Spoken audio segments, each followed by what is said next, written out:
I started doing this thing where, when it comes to women, no matter what happens, it's always my fault. Mm-hmm. Like, I always will say it is my fault. If she leaves me, if she likes me, if she fucks me, if she hates me, it's always going to be my fault. But I always, when I talk to new people, I judge them ruthlessly. I'll always, like, if I meet you for the first time, I'm going to put you down into dirt just to see what kind of a person you are. Because I want to be proven wrong by you. That's the thing. I want you to like, prove me wrong on all aspects, on all fronts. Like, they always want to be treated equal in their heads, even though we treat them equal. They have the same rights, they have the same chances in life and whatever. Don't tell me anything else. It is like that in Western Europe, where we live right now. I feel like this is an opportunity from life, or maybe it's God, maybe it's, you know, whatever, that I have to do this, that I have to be a man. But then I also realized what he's got coming for him is the first time that his girlfriend's gonna say, I'm pretty sure it will happen to most people in relationships. 100%. Like, isn't that again part of the process? Isn't that like you get into a relationship, you fuck it up, and if you've got, you know, And then you have the best sex of your life. I've never actually been properly. I've never vomited from alcohol. I did. Did my mother give birth to me so I could change my gender every year or what? Exactly. I'm just going somewhere. I can tell you, everybody misses that moment when JJ just randomly appeared in the chat at 10:30 and you knew it's almost over. Just keeping it to yourself. Then you give me the bread, I'm hungry.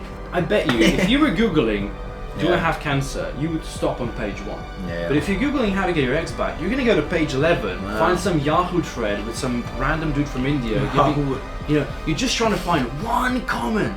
Well, not really sure about today. Oh, I mean, well. yours was great, but mine was like kind of shit. Yeah. You want to tell the story? Nah.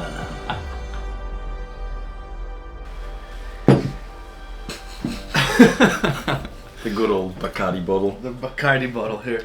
Sponsored by Bacardi. Wow. There's a lot to unpack here. What you're saying is that you're on this never-ending quest of understanding women and what is going on in their heads, and claim that men should stay away from supposed agenda being pushed on them, to become more feminine, to stop showing emotions, to hide your true feelings, and to never open yourself up to a woman. Even more, you should never become friends with one, because that is a waste of time. Literal words used in this video. Let me ask you, how exactly do you expect to understand women if you're not interested in getting to know them at all? How do you expect to build a strong relationships without being able to share your deepest corners of yourself with one person that is supposed to know them, your partner? It looks to me that you are not in fact looking for an equal, loving partner to experience the world with. It looks like you're just experiencing and trying to find a live-in sex doll maid. This thinking is exactly what you're saying your advices aren't. Toxic masculinity at its best. Good luck finding a girl with this mentality. This was from user LK4IT3BC3W. And I had to dig it up from like YouTube's back end because it was blocked. What do we think about this fella? Pizdiec, kurwa. Like, I don't want to bash on him or anything. I mean, it's his own opinion and you can surely have that opinion. But, I mean, I don't have to have first of all, you don't have to have a, like, girl as a friend to understand women, you know? I mean, you can have a partner that you love in the end to understand women. I don't need friends in my life that are female to understand women. It's like, you know, why do I have to have a girlfriend, like friend, you know, in the first place? So actually his comment was so long that I already forgot about half of what he said. But I don't think it's toxic or toxic masculinity to not wanting to have girls as friends in your life. That's just what I think not everybody should do. I mean, everybody should do what they want in the end, but what I think is best for me and myself. Because I tried having friendships with girls, and once they got into relationships with other guys, they quit on me anyways. You know, it was a waste of time. most of the time when I try to actually have girls as friends. Maybe it's working for you, and that might totally be fine, but that seems to be quite shallow to me. I mean, maybe you're not like thinking too far with those friendships, and once they actually go into a relationship with another guy, it will all change. But yeah. You know, What about you, man? I think this is a comment from a guy who hasn't Cheers. gotten laid in a long time. Cheers. No, because I know where he's coming from. And I actually made a video back in, I want to say March or April. I said, no more white knighting. Because you'll have guys out there that will spend so much of the time protecting women and playing this, you know, Prince on a White Knight kind of guy. And they're doing it in hopes that a woman will notice this chivalry and just go like, oh, this guy is the man of my dreams. And then they don't. You know, because I think you have a huge amount of men, like a majority of them, that are, you know, by media, by newspapers, videos, everything they consume, everything their parents told them, everything society told them, do these things and get yourself a girl, and it just doesn't happen. And so obviously we can differentiate between a relationship and a, what do you say, a live-in sex doll maid. Doesn't sound that bad, to be honest. I mean, if you have a lot of those, probably wouldn't be complaining, right? Don't get us wrong. I think both of us would still love to have a, you know, a loving relationship. Yeah, definitely, at some point. But the thing is, there's shit we want to do. There's shit we want to accomplish, right? It's like tasks and checklists that you and I have to do. A woman, I mean, she just has to be beautiful, goes out in the world and goes on a yacht. Like, how are you? We experienced that this week. Yeah. With 2 chicks that we met in Croatia. Oh, so. Right? I mean, they even admitted on it that they would put something like, "Daddy, if you have a yard, message me," in their bios, you know, just to pick them up, and I don't know, get their advantage from it. So, just a typical thing that you actually face when you go out, you know, and get to know them. Actually, get to know them. And would you say it's like bitterness? Because some guys, they think that this mindset that you and I have is like bitterness. It's like, fuck women, you know, because they're like so much, they can do whatever they want. And I don't know why they go to those conclusions, because all it is just like, you live life, you observe certain things, and you go like, okay, so this is how they behave, this is how we behave, this is how different versions of men, different versions of women behave, and you just make your own, like, pattern recognition, essentially. I mean, for me, it has nothing to do with bitterness to begin with. I mean, maybe those people that think we're all about bitterness when it comes to girls and women, maybe they haven't actually experienced bad things with girls they've been with, haven't had any bad experiences, so they can't actually relate to it, or they're just not living the same life at all that we do, you know. I don't have time to spend so much on finding girls and finding that right girlfriend in my life. Like the last time that I actually had enough time was in high school, you know, where I went to school and saw the same people every single day, and that resulted in me actually getting to know my first girlfriend that I've been with. And since that, I just focused on completely different things, on my job, on my career as an athlete, getting to know new people from other countries, doing my sport, and it's just not as easy to actually, you know, connect to new people at some point. And you have to filter out the people that you actually want to surround yourself with and the people you don't. And that the same thing actually relates to girls and to women in my life. And I will not go on dates just based on the fact that I want to get into a relationship with them, because in my opinion that's actually wasted time if you have how do you say that? Expectations. Expectations before going into a date, because you probably will get disappointed at some point. And I will just tell myself, I will just go into a date and look where it goes, and if it's something casual, then I will take it. And if not, then I'm totally fine with not getting into a relationship at all.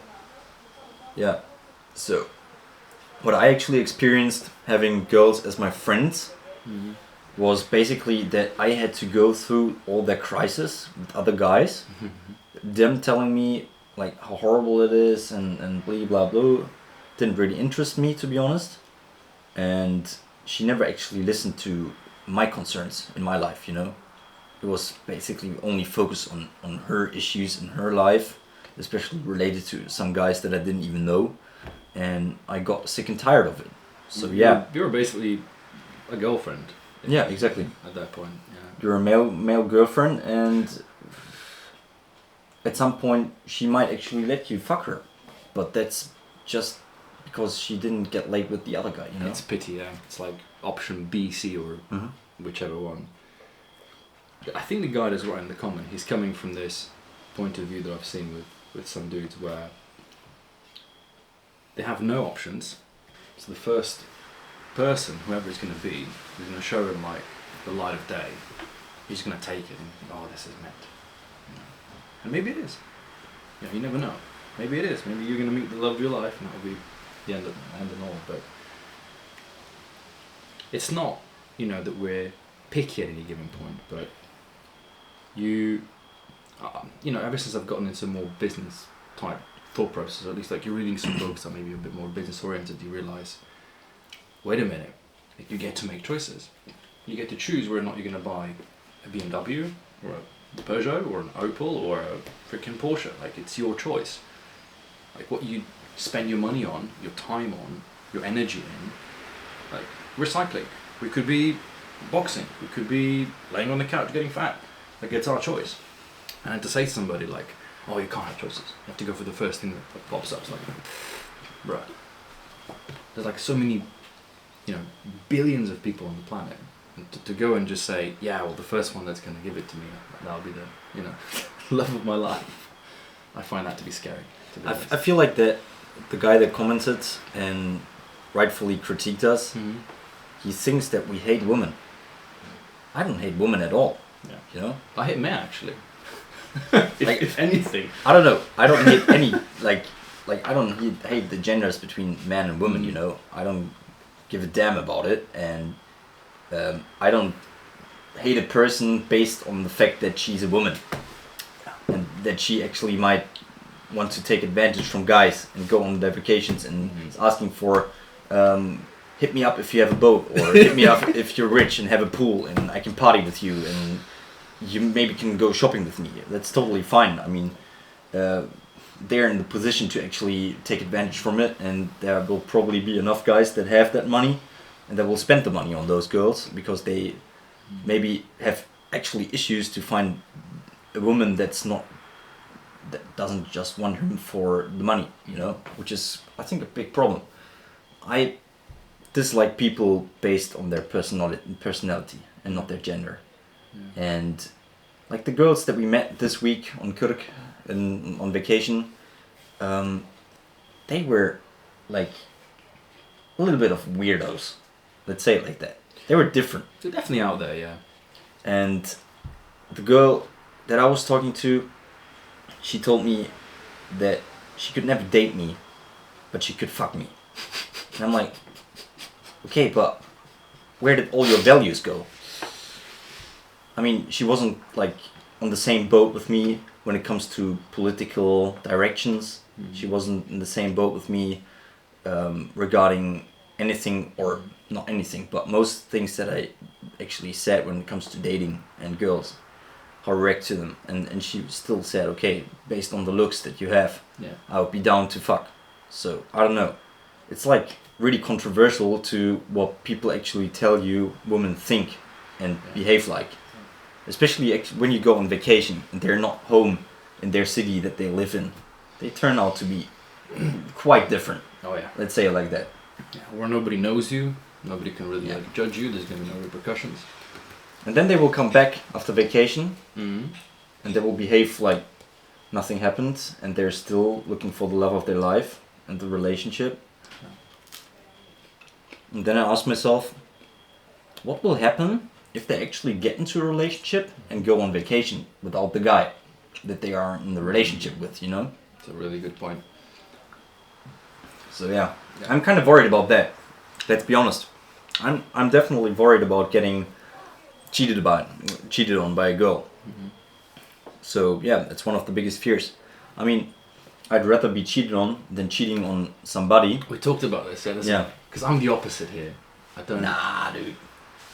I can't, like, that's nothing I could do. Cheat on a person. I would rather break up and tell them the truth before I actually get into the position where I have to cheat to fulfill my dreams. I don't know. But it will hurt. It will hurt a couple months, couple years maybe, if you're really in love with them. But at least you could say you didn't do anything wrong in that situation. So yeah. No, I'm definitely the opposite there, but I come out of it from the point of view that for a woman to sleep with a man, there's a very high emotional bondage that goes on. Right? There has to be a certain level of, hey, you're kind of cute, let's hook up. Yeah. As opposed to 100%. a guy where we, actually I don't think I told you this, but I got my testosterone checked because I was genuinely curious. I was like, Worried about. nah, because legit the numbers are scary. When you look at the numbers in the world, I think You can be a happy man having high testosterone levels. Everybody's craving for I that. think the average 67-year-old man in 2000 had the same testosterone levels as the average 20 level age man today, which is like, it's dropping rapidly. Yeah. So I got it checked out, and it's above average, so I kind of expected, but like, I don't think most women know what it's like living with high testosterone, because when you're in that mood, you're like, It shouldn't be an excuse, but I absolutely, but it's like, it's a reason. Let's give it like that. when you're really horny, you fuck everything that moves at that point, and then you have regrets. But I think there's less of an emotional investment. Maybe my testosterone level is not as high as yours, but I used to be like that when I was younger, like between, I'd say 19 and 22, 23. Yeah. But it changed in the last 2 years. I mean, we had COVID going on, and you couldn't socialize as you did before.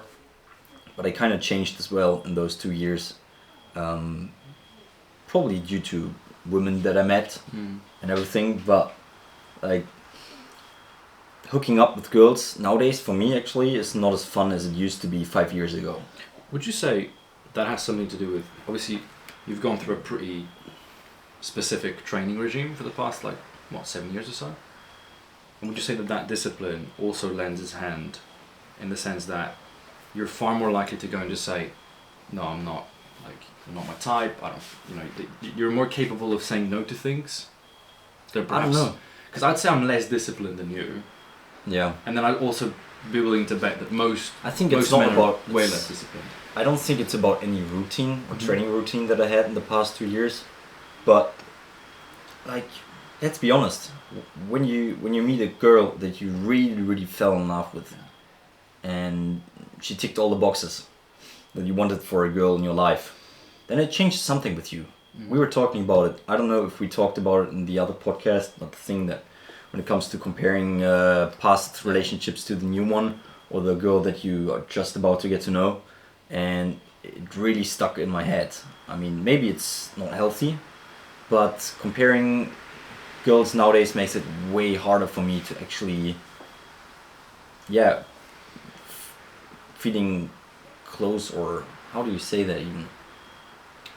Well, letting love. feelings actually grow, So, I don't know, I'm not the type of guy anymore that can just fuck around.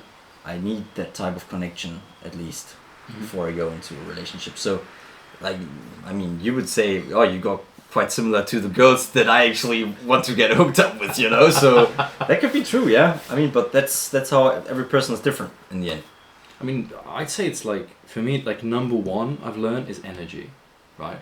Because if I have a look at my past relationships, I think one disclaimer we should both make is that I've been into relationships, you've been in one. I've been in just once a relationship, and it's been 7 years ago. We're not relationships experts. No. We're not here giving Not at all. any advice, we never will, we never want to, about relationships, but we know a thing or two about women. No. We are not trying to give any advices when it comes to, actual relationship advices, how you should behave with girls in a relationship, but I'd say we're guys that actually surround ourselves with different girls quite often, so we know how to actually encounter them and how it feels like, so that's the, you know. Let's say we got some playtime in the dating sphere nowadays. Because like if I think of myself back in 2014 when we met, Yeah. that's a different dude. Dude, Yeah. I don't know, how old were we? 2014, 10 years younger, like 14 around as well. Yeah. No, we were 16, 17 around. Yeah, I mean, 2014 we met? It's quite a long time ago. I think so. I was just getting into going out, you know? Going out with friends, going on parties, home parties. And I didn't even think so much about getting in with girls, you know? I wasn't really interested in girls. Even when I was like 16 and 17, I was actually interested in getting fucking drunk with my mates on the party, you know? Having fun. Not so much in, oh, I want to make out with this girl. Oh, I want to make out with that girl. It actually started to grow on me quite late. Some people might be earlier when it comes to that. But yeah, I wasn't really focused on that back then. But yeah, a lot changed over the past 10 years. I have to say that. I would say I'm just happier being on my own with my mates than having friends, girls as friends, and having to go on actual activities with them. I can't call them dates because they're friends, and it just never clicked with me. It never worked with me. I will stay away from girls then and just do my own thing, stay single, and we still got plenty of time. Like my dad got me when he was 40.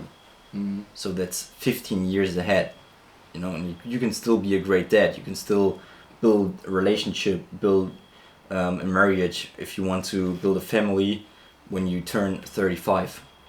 It's still possible, you know what I mean? And most women nowadays, they don't even want to get mothers at our age, so that's kind of not what they're looking for nowadays, in my opinion.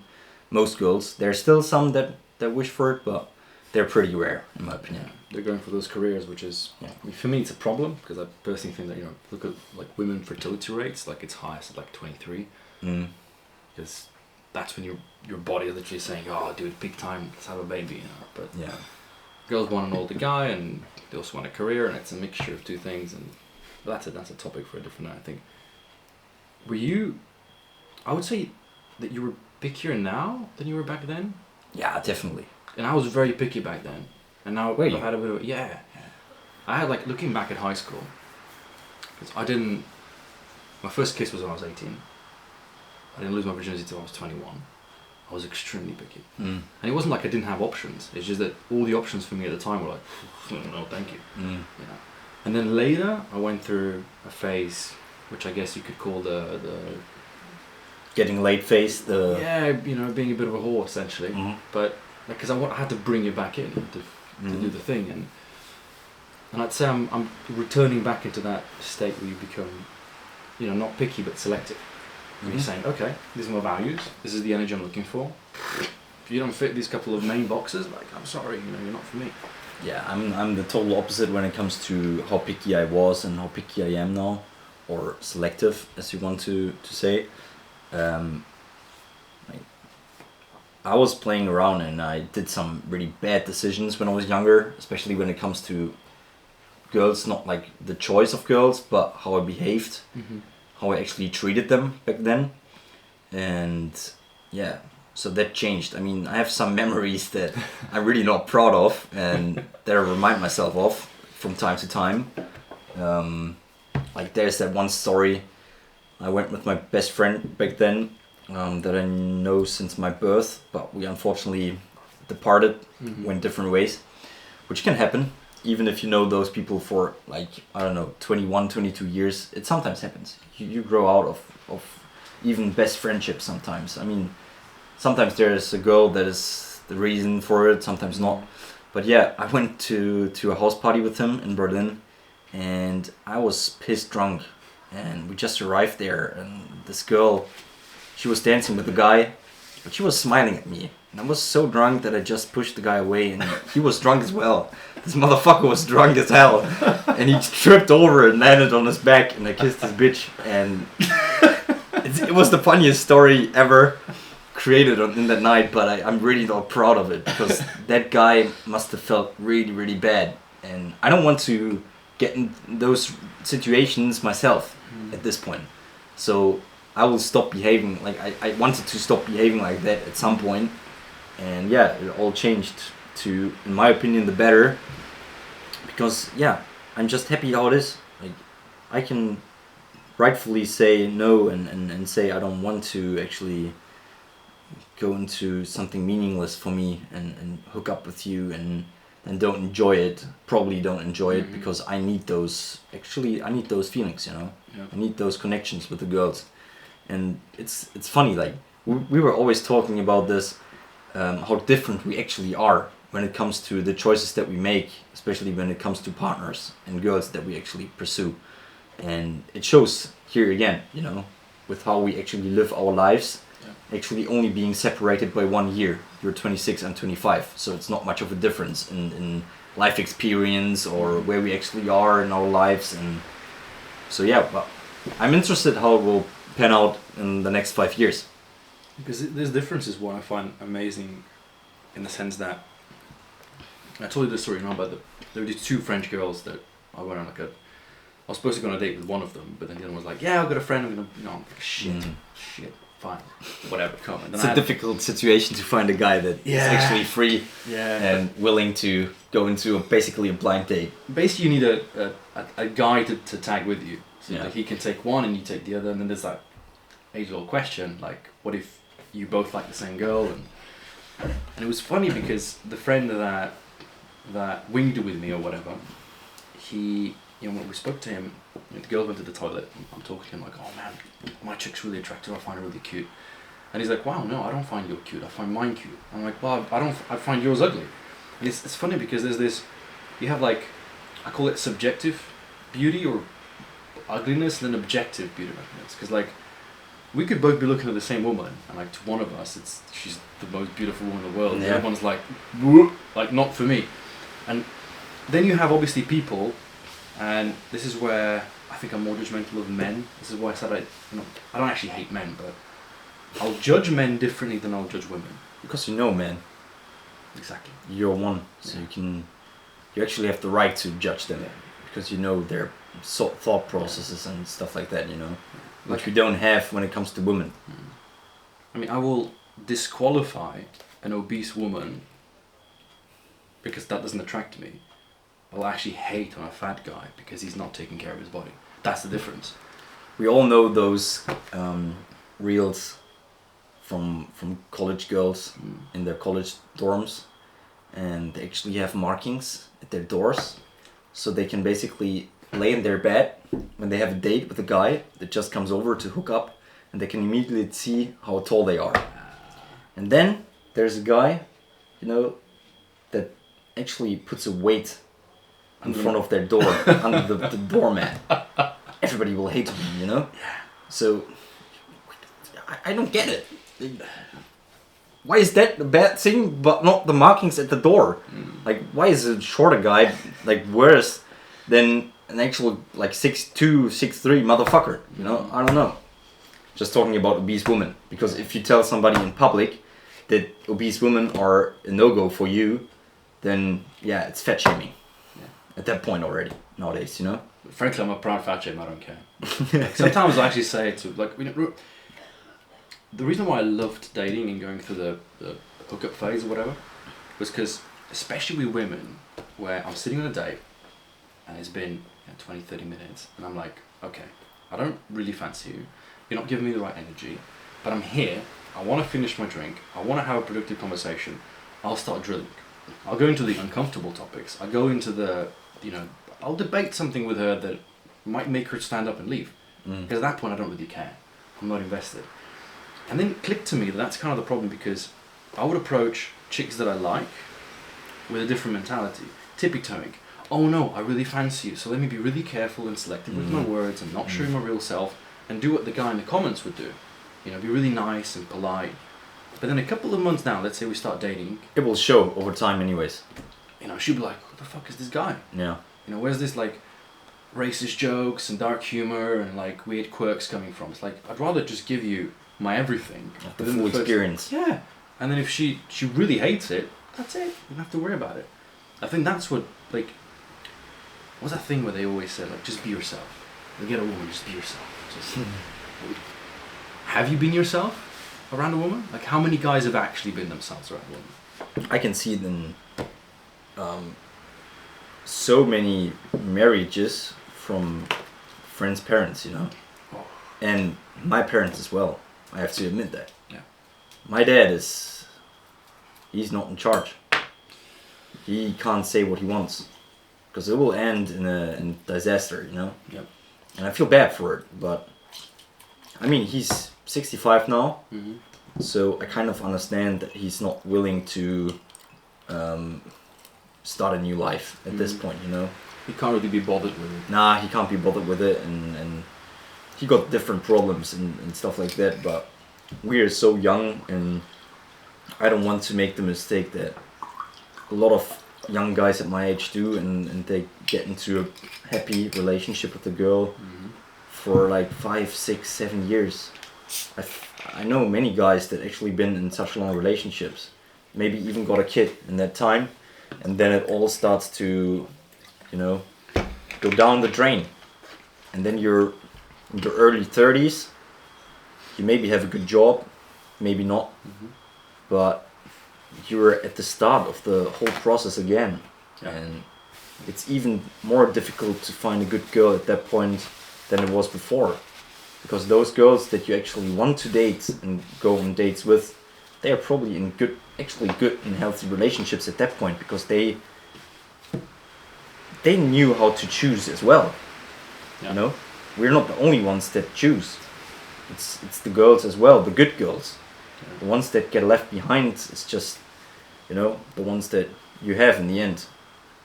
I mean, ultimately, I think, you know, I always say women are gatekeepers of sex and men are gatekeepers of relationships, meaning unless a girl wants to sleep with you, she won't. Yeah. And unless a guy wants a relationship, the relationship won't happen. Because a girl's not going to come like, now you're my boyfriend. No. It actually is a little bit of a turn off to me when I know that it's too easy, you know. Like if she's really into you? Yeah, when I just meet a girl one evening and she literally tells me that she wants me the same night.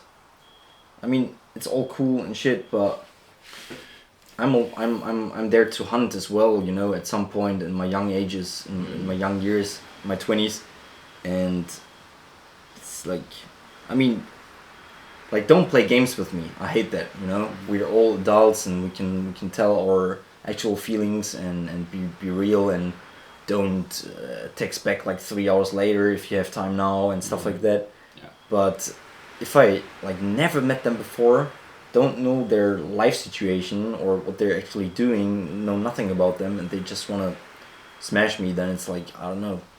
I mean, yeah, it's nice. good for your ego, but... Yeah, it's good for my ego, but that's about it, you know, so... I mean, for me, that automatically disqualifies the woman from a relationship. Yeah, definitely. You smash me on the first date, hey, good for you. I'll make you a regular, but I don't want a relationship with you. Because there's other guys that have been there and will be there. Yeah, and probably. That's the question mark for me. Like, I mean, maybe it's the one that just got blown away, but the chances are pretty little, you know? pretty little. So, Yeah. I'm not going to get trapped by that. No, I don't want to bet on odds that are really bad. But I mean, it's a sketchy situation, because it's like you never.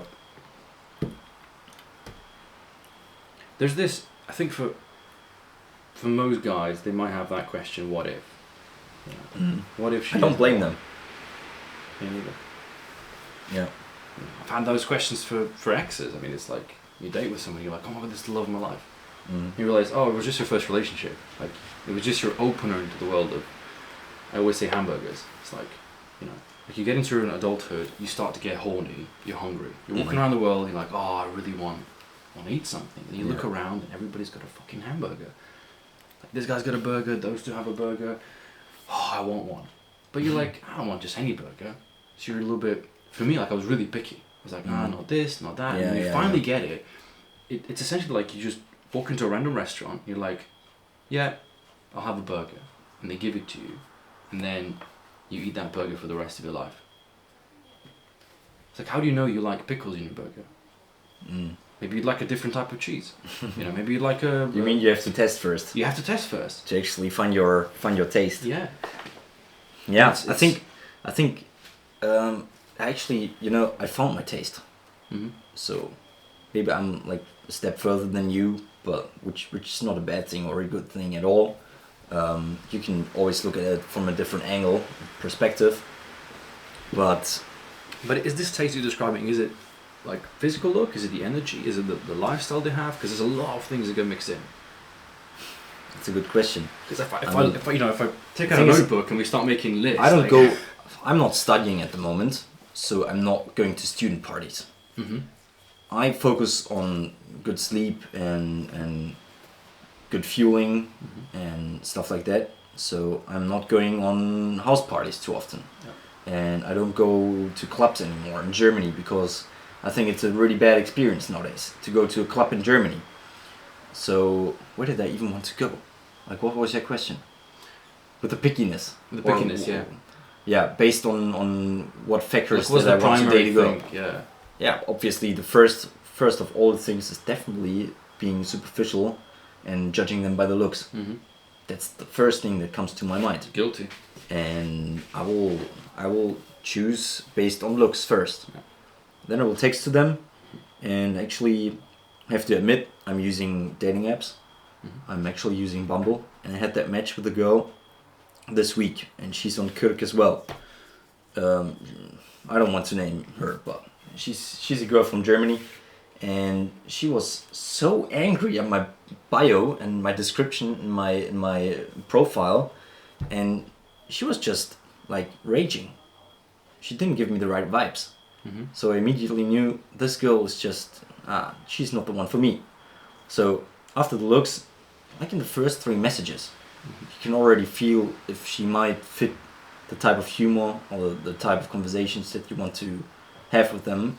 So yeah, it's quite easy to then like select the ones that you actually like based on looks. But yeah, definitely looks. I mean, who would go up to a girl in the public and go up to them and trying to grab their number or asking them out for a date if they're not 100% their type?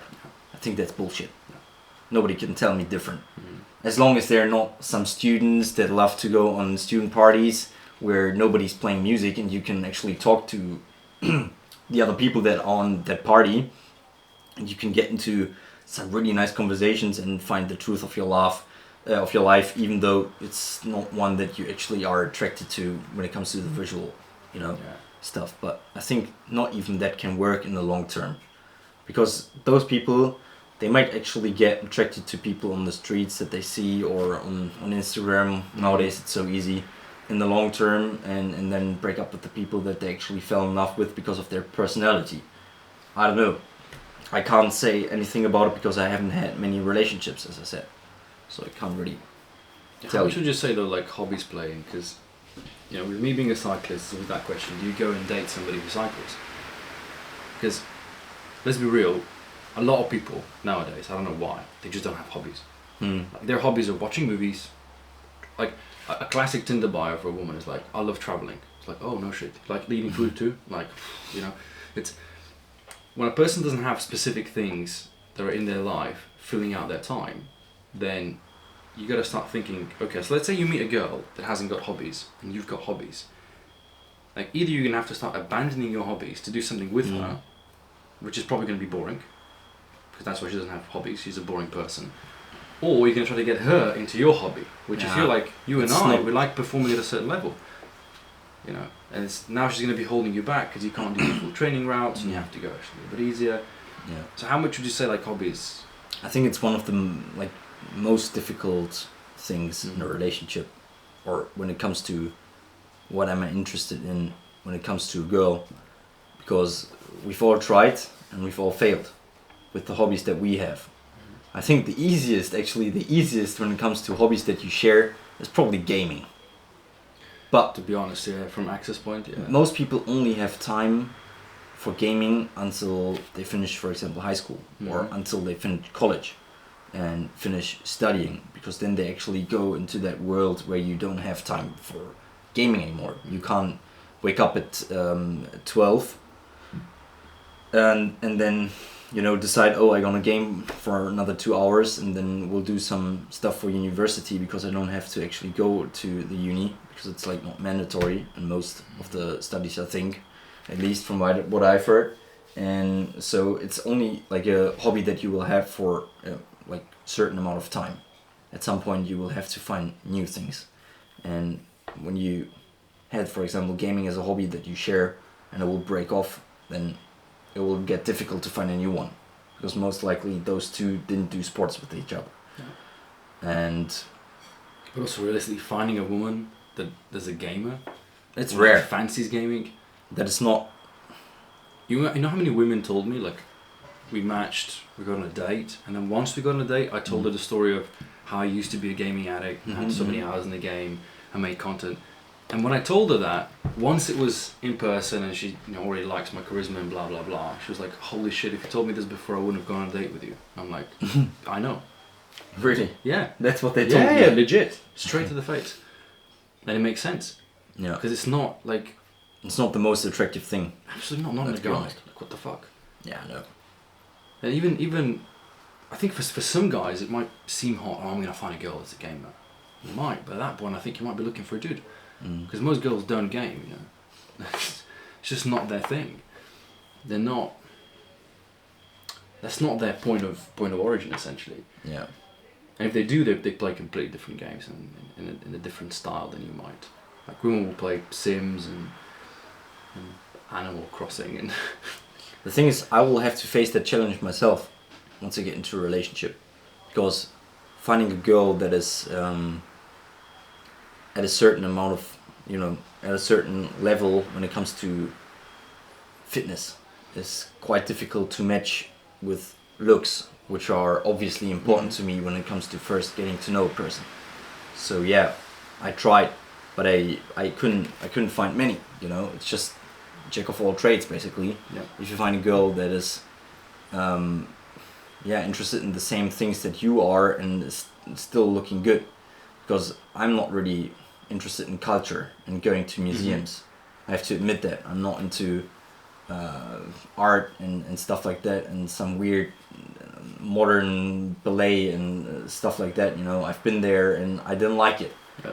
And yeah, I don't know, I think girls are actually more often into stuff like art, galleries, museums, and stuff like that than we are, than men are. We are more into probably cars, bicycles, doing sports, going to the gym. Actually, going to the gym is starting to grow on more girls than guys at the moment, I think. Yeah. It's a nice spot to find a girl, to be honest.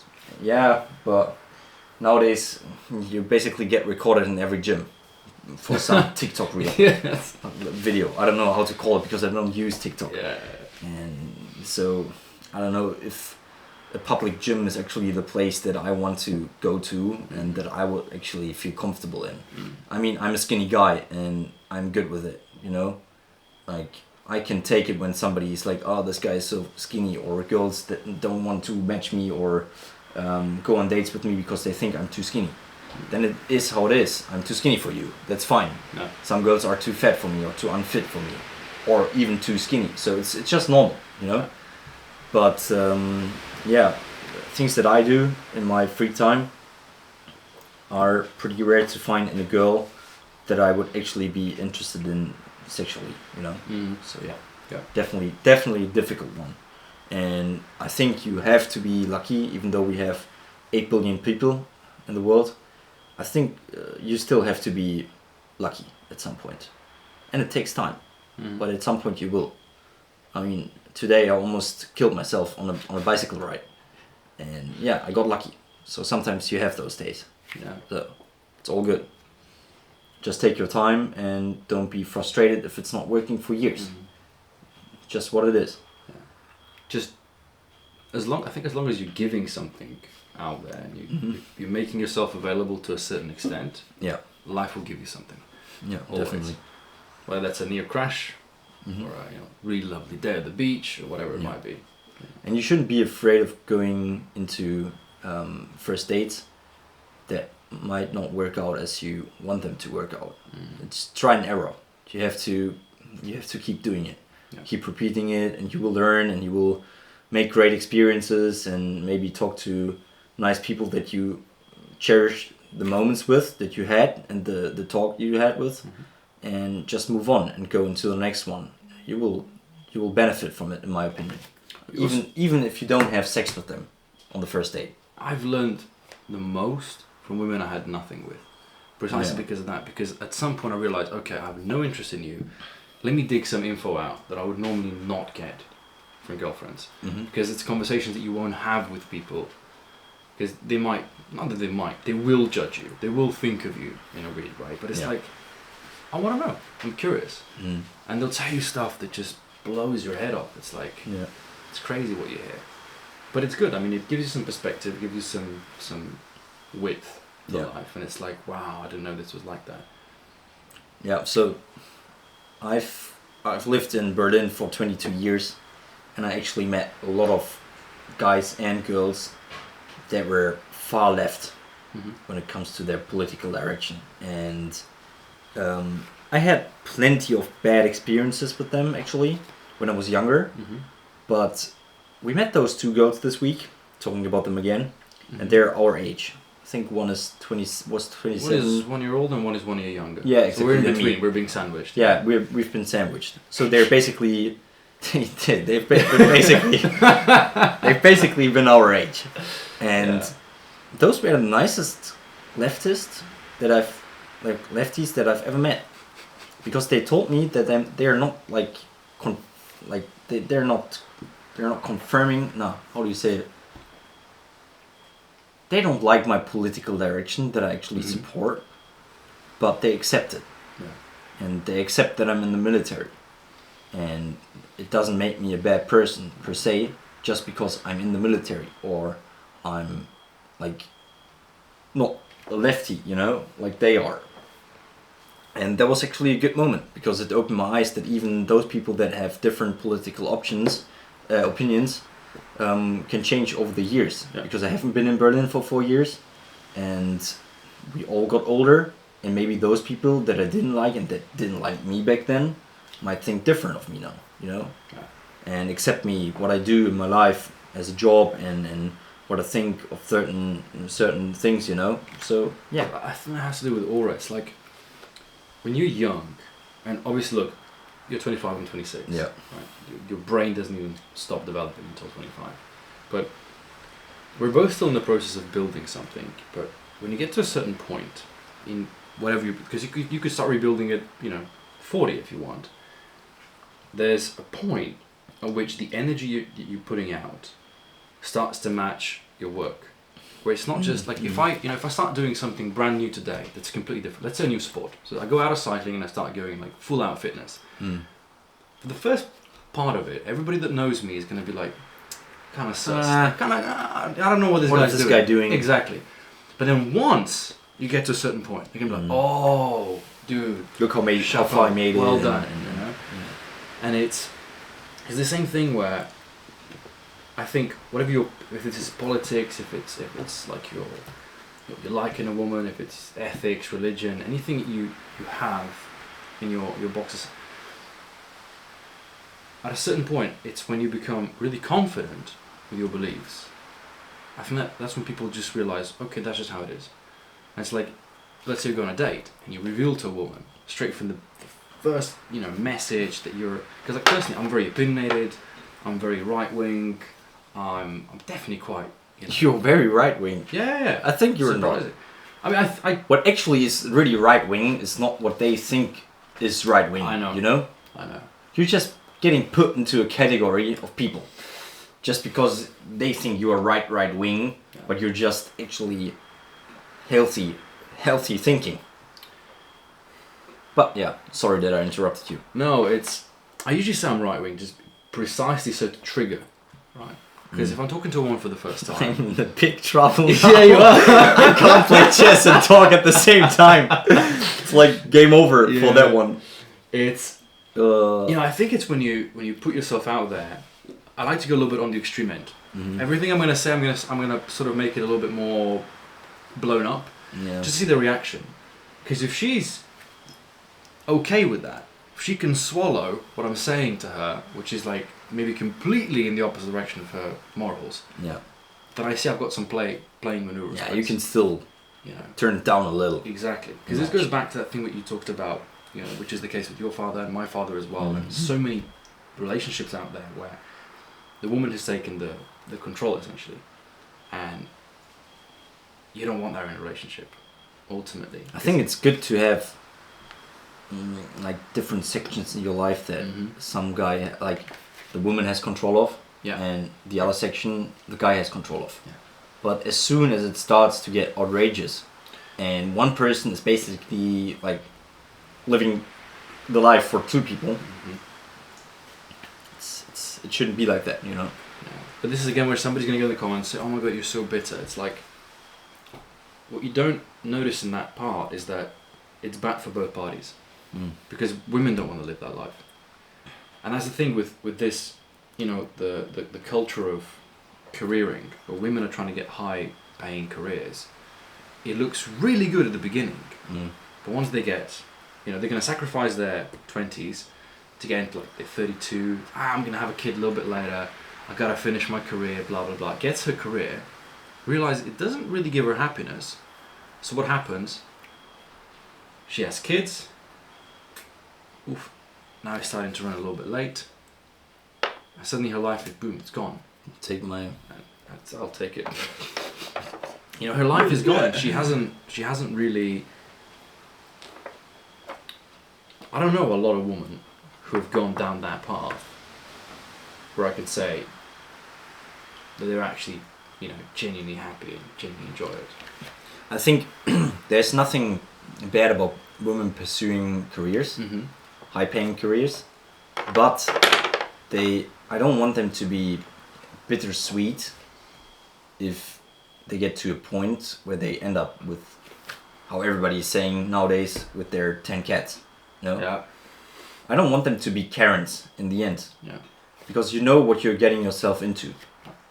And I don't know why it works. Maybe it doesn't. Maybe it doesn't work better for men. But I don't know why it actually does work better for men that pursue those careers. Maybe it's because they don't have to carry out the kids, stuff like that. But I mean, look, to start with, you know, I think I just read today it was Al Pacino, aged 83, broke up with his girlfriend of 29.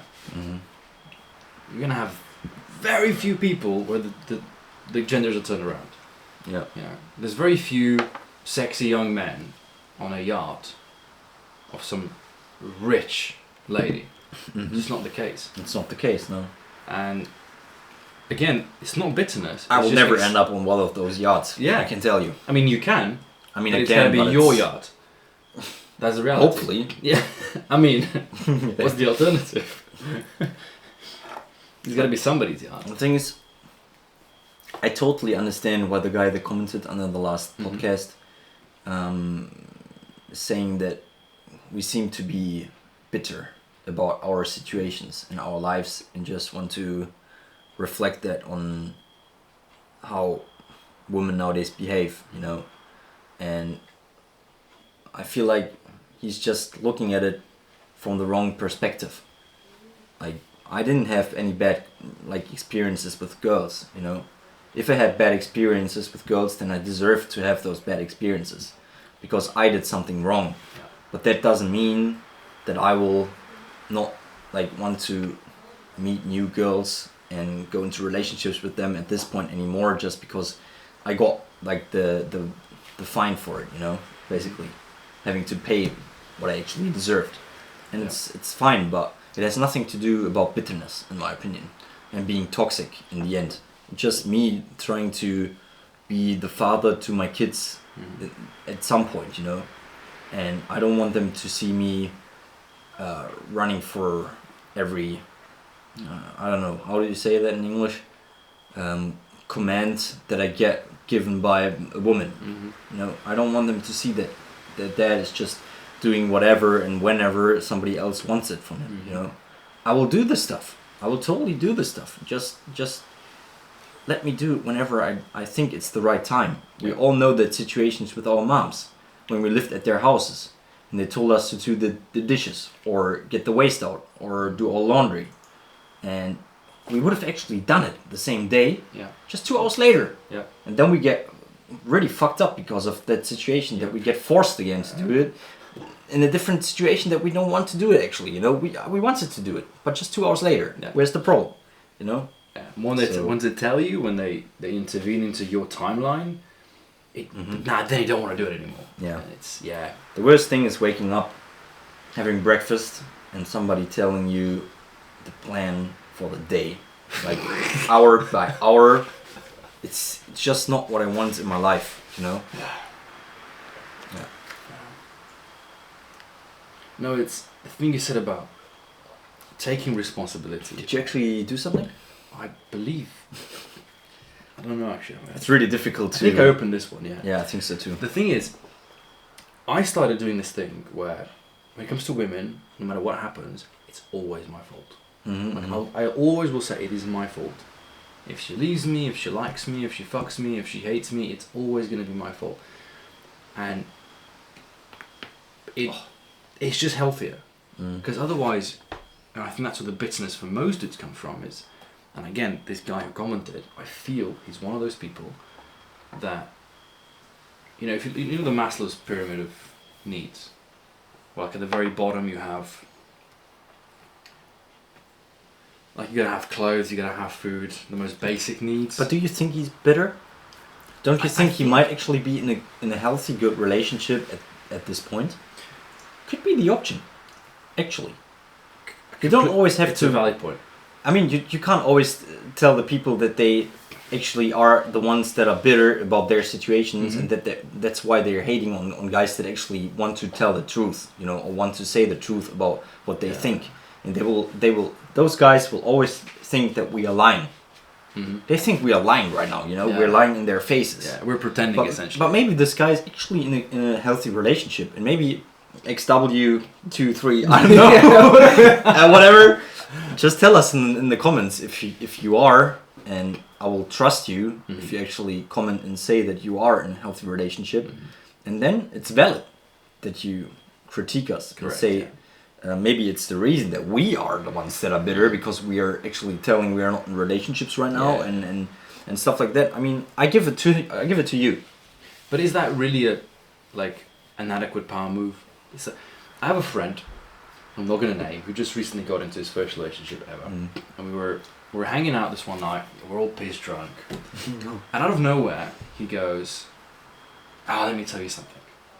And I'm like, what the fuck are you gonna tell me? It's like there's this disconnection we have from the world. It's when you figure something out, you want to let everybody's gotta know this. It's like a revelation for you. But realistically, that next other person might be a couple of steps forward. Yeah. Obviously, in some other areas, he's a couple of steps backwards. But it's like, for me, and I think it's a completely valid point what you're saying. The guy could be in a healthy relationship, could be a completely normal dude, could be a valid comment.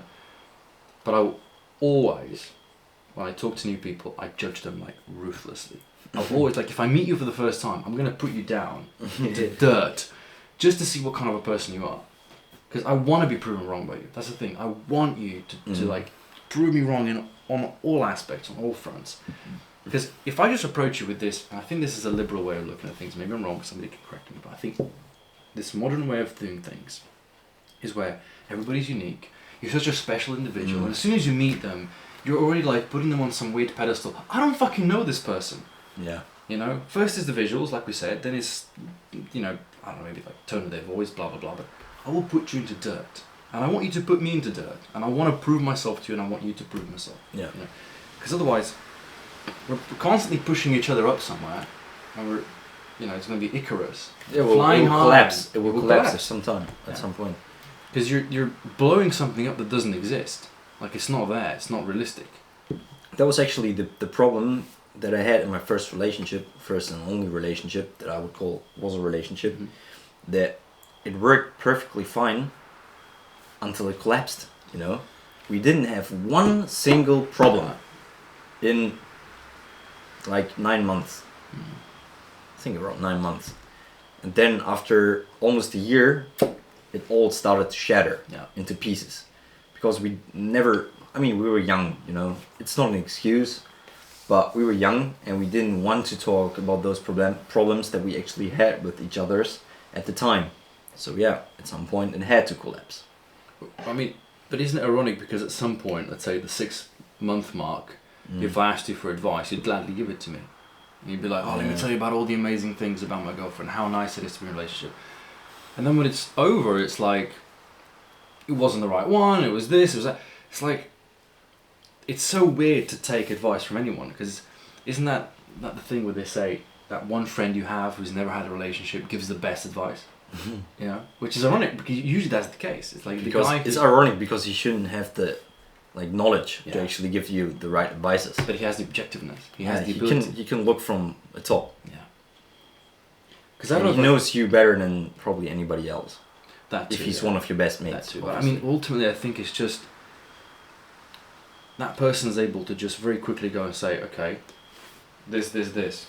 He's very quickly able to find the problem and say, okay, this is not working. Let's either fix it or let's end it. Because for me, the most fucked up moment was, I don't think I've spoken about this actually. This was the night that I was in a relationship. This was last year, and I messaged you. You were here. I wasn't here. I was on a different island, but I was with my girlfriend at the time. And we got into a bit of an argument, and she asked me, like, how much do you love me from 1 to 10? Right before going to bed. Why do you have to base it on? Yeah, but I get where she was coming from, but I was like, I turned around and just said, I'm not going to play these games with you. And she goes to sleep, I go to sleep, but I can't.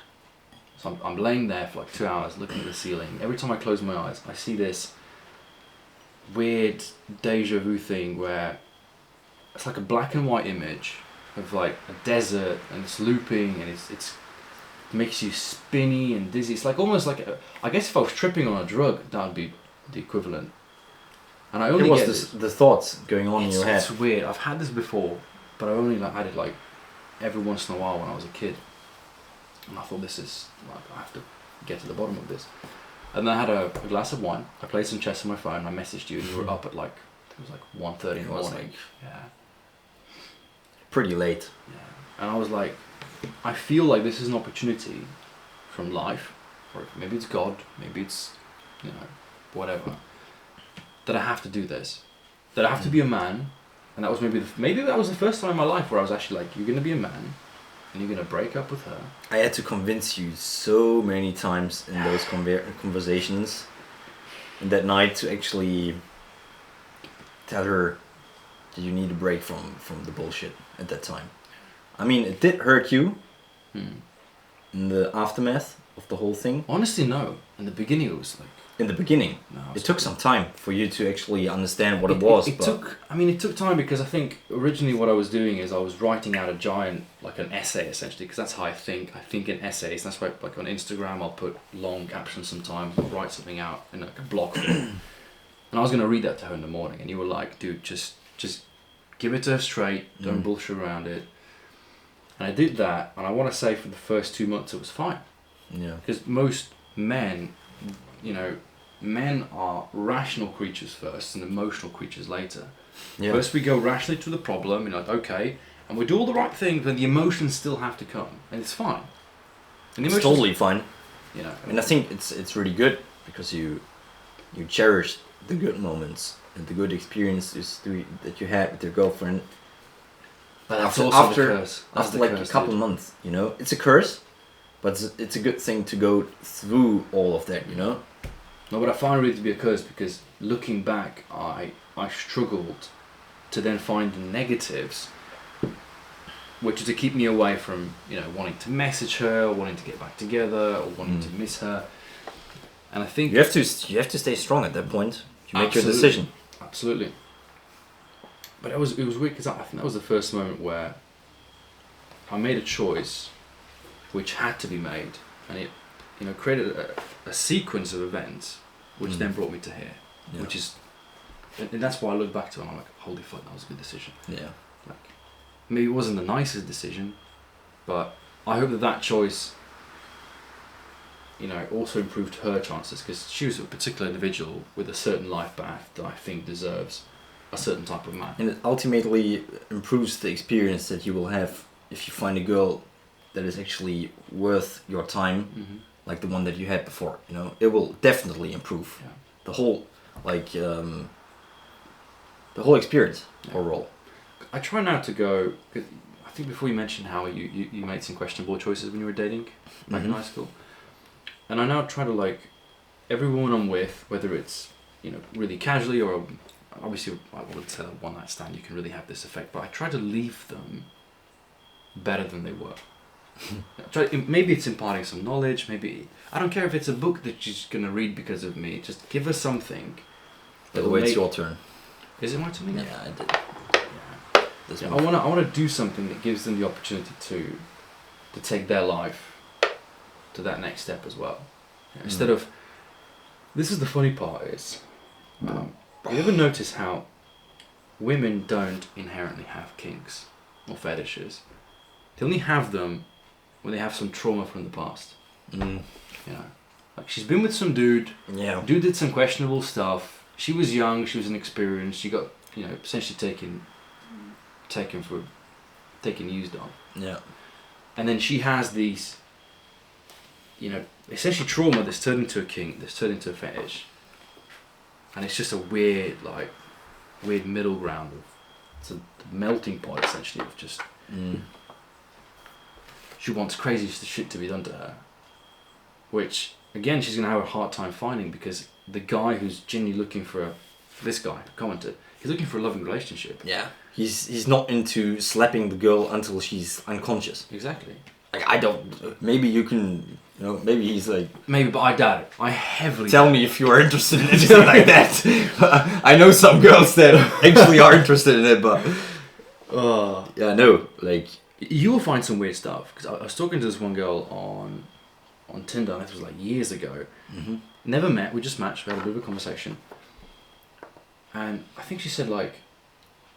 I was like, yeah, what are you into? Blah blah blah. And I was sort of playing around, and she says like, oh yeah, I would love it for you to. Yeah, I'd love for you to hold my head in the sink when it's full with water. And I was like, okay. Whilst we're having sex, she's like, no, just that. And my head was like, like how the fuck do you get there? Yeah.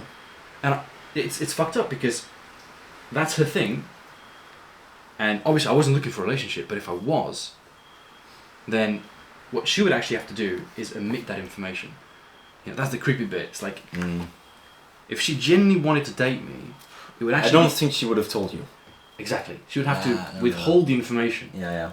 And then 100%. And then that leads back to that thing where you say... But at some point she still would ask you to do it, Well, either that... Ask you to shit on her belly or something weird. Stuff like that, Some creepy shit like that. It's either that, or she will break up. Vacation. Yeah, goes on a vacation. On a vacation. And there's somebody else got to fill that gap for you. Yeah. There's always that one German guy that will do it. Because basically wherever you go on vacation, you meet Germans. That is absolutely true. Dude. Like they... That is 100% I don't want to say they own Europe, because that's kind of borderline-ish, but... They're freaking everywhere, man. No, it's crazy. It's like... We've been here for a week. It's either been Germans, Austrians, or Swiss people. Yes. I don't think which is worse. A couple of Polish. Yeah, a couple of Polish. People. And they were driving like shit. Oh my god. Kurwa much. I was like... You know what I mean? It's like... And... No, like... I'm going on a date with a girl on Sunday. And I already know she's not into some weird ass kinky shit. Just based on... Like... All the time that we texted, I know it. I know it to 100%. And when I see a girl that I know will have some weird ass fetishes, she will 100% have them. Yeah. Especially for, we just experienced it this week. Yeah.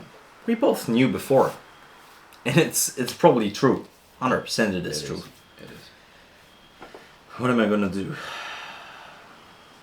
Yeah, kind of funny. the whole situation. But that's the thing. That's the pattern recognition that goes on. It's you realize that there's certain things that are repeated offenders. Sometimes I even have this thing where I play this weird game where, because if you think about it, men were made from like Adam and Eve. If you go from the religious route, but realistically, we're all mixed. You're gonna find X amount of people who have the same exact nose as you have. You're gonna find X amount of people who have, you know, the same head shape or whatever. And so there's a lot of things you start recognizing patterns in people. You're like, oh my god, this chick has got the exact same eyes as that other girl had, and maybe that's something you're into. But do you think guys judge girls like that? And it's not that just girls do it with boys? Because if I think she's hella cute and I want to date her, I don't mind if she's working at the counter in McDonald's, you know? Yeah. Or if she's law student. Or, you know what I mean? It's the difference is that women are in the sphere of attention. That's what they get off on the most. Women love attention. Yeah. That's why Instagram is such a huge thing. But because they actually can use it to their advantage, you know? Absolutely. I mean, if I had the opportunity to use just my body, you know? Okay. To make so much profit that they can do, I would probably do it as well. Exactly. So, I mean, it's not the type of girl that I want to date or be in a relationship with, but who am I to judge them for doing it or blaming them to do it? Yeah. Because in the end, we are the consumers. Exactly. So like when it comes to, let's say, women with OnlyFans, obviously I wouldn't want to date one. No. I'm against the whole thing, but you go girl. Yeah. And the guy who's to blame is the guy who's paying for it. That's the loser in my mind. Yeah. So like, I'm not going to judge you. Because you can get access to everything on OnlyFans for free if you want to. You just have to... I mean, you can get access to a girl for free. You can put some effort into it. Yeah. And that's the thing that most men, I think, are afraid of. They're afraid of making the first move. They're afraid of... And women are starting to resent men for it. You know. Because if you think about it, women have this... I think there's a discrepancy happening where the average dude that's sliding into a girl's DMs is either a creep or he's a player. And then she's like, I'm getting fuckboyed, The 10% or I'm rule. getting creeped. Yeah. The 10% rule? Yeah, the one with who gets who, you know? The 10% of men get... The Pareto, the 20-80. Yeah, something like that. 20% of men get 80% of the women. And then 80% of the women... 80% of men are left with 20% of the women. And they're not the women they want to date, so... I think I actually have problems with that situation or that problem that you just described as well. Yeah. I wouldn't say I'm a creep. And I wouldn't say I'm a player But that depends anymore. that depends on who you're texting, right?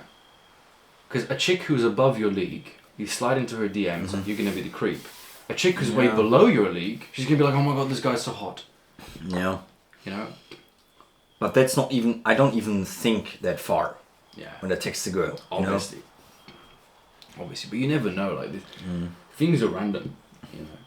I think overall the chances to go on a date and be successful with it, they get slimmer and slimmer. Actually, what do you qualify as success for a date? Go on a second date and have the same good experience that you might have on the first date, you know? That's already a first success, you know? Especially if she's the one that asks, are we going on a second date? And telling you she's actually interested in it, and you're not the one that has to pursue it. And it's like, how about we go on a date again this time? And, you know? And maybe she's I actually... came to today. Something came up. Yeah. And maybe, like, it's nice if you put the effort in on the first date and you choose the location that you go to and you tell her what time. What time and what place and whatever. Yeah. Because she will be, okay, this guy got the shit together.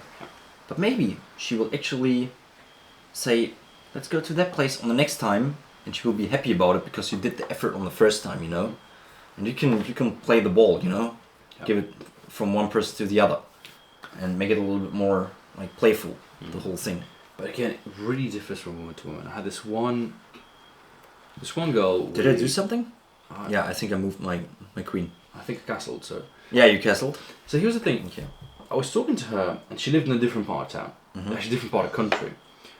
And so I was like, "Hey, I'd love to meet up with you.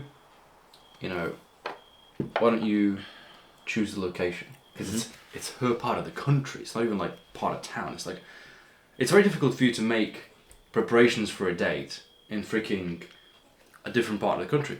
Yeah. And her reaction was, she was appalled by it, and she let me know of it. She was like, she was grossed out by the fact that I wasn't capable of being a man and saying this place, this time. Yeah, I don't like that. You know, and for me, obviously, it was a red flag. Who are you to judge? I mean, but in a way, I understood it. It was like, I get where you're coming from. It's just, bitch, I'm not from here. Yeah. It's like, I'm really not from here. It's not on me to choose some spot. And then she's gonna say, "Oh, this is not a good spot. I don't like this spot." like they always want to be treated equal in their heads, even though we treat them equal. They have the same rights, they have the same chances in life and whatever. Don't tell me anything else. It is like that in Western Europe, where we live right now. And at the same time, they would be disappointed if you don't choose the location and the time and the place, even you're in a foreign country. But don't you want to be like equaled with me? Why can't you choose it? If I even ask you for it nicely, you know, is it so much of a unmanly behavior to you that I gave you the same chances to actually choose and stuff like that? Could it be that there's so many dudes that are sliding into her DM, she just can't? Yeah, she can't be bothered probably. You know, because she's got 10 dudes to choose from, another 25, 50 from Tinder who are just there greaseballing her pictures. At the end of the day, she's just gonna choose the best option from there. Yeah. And they'll date for a little bit, and maybe they'll jump into a relationship, and then within a certain amount of time, she'll be back. I had this dude. I have to tell you this. This is my favorite person that I follow on Instagram, and it's similar. It's let's say I've got there's a good dozen women that I follow on Instagram that I met through Tinder, never went on a date with, never saw them in person, never actually even messaged them on Instagram. Which is got their Instagram, forgot they existed. Yeah. This one chick, she's got the unfortunate scenario where she must have lost her father. I don't know if it was an accident or if it was just death from natural causes, but that's fucked up. Yeah, it's fucked up. But she's got issues because of that. A lot of women have issues we say daddy issues for a reason, right? Girls don't have mommy issues. Guys have mommy issues.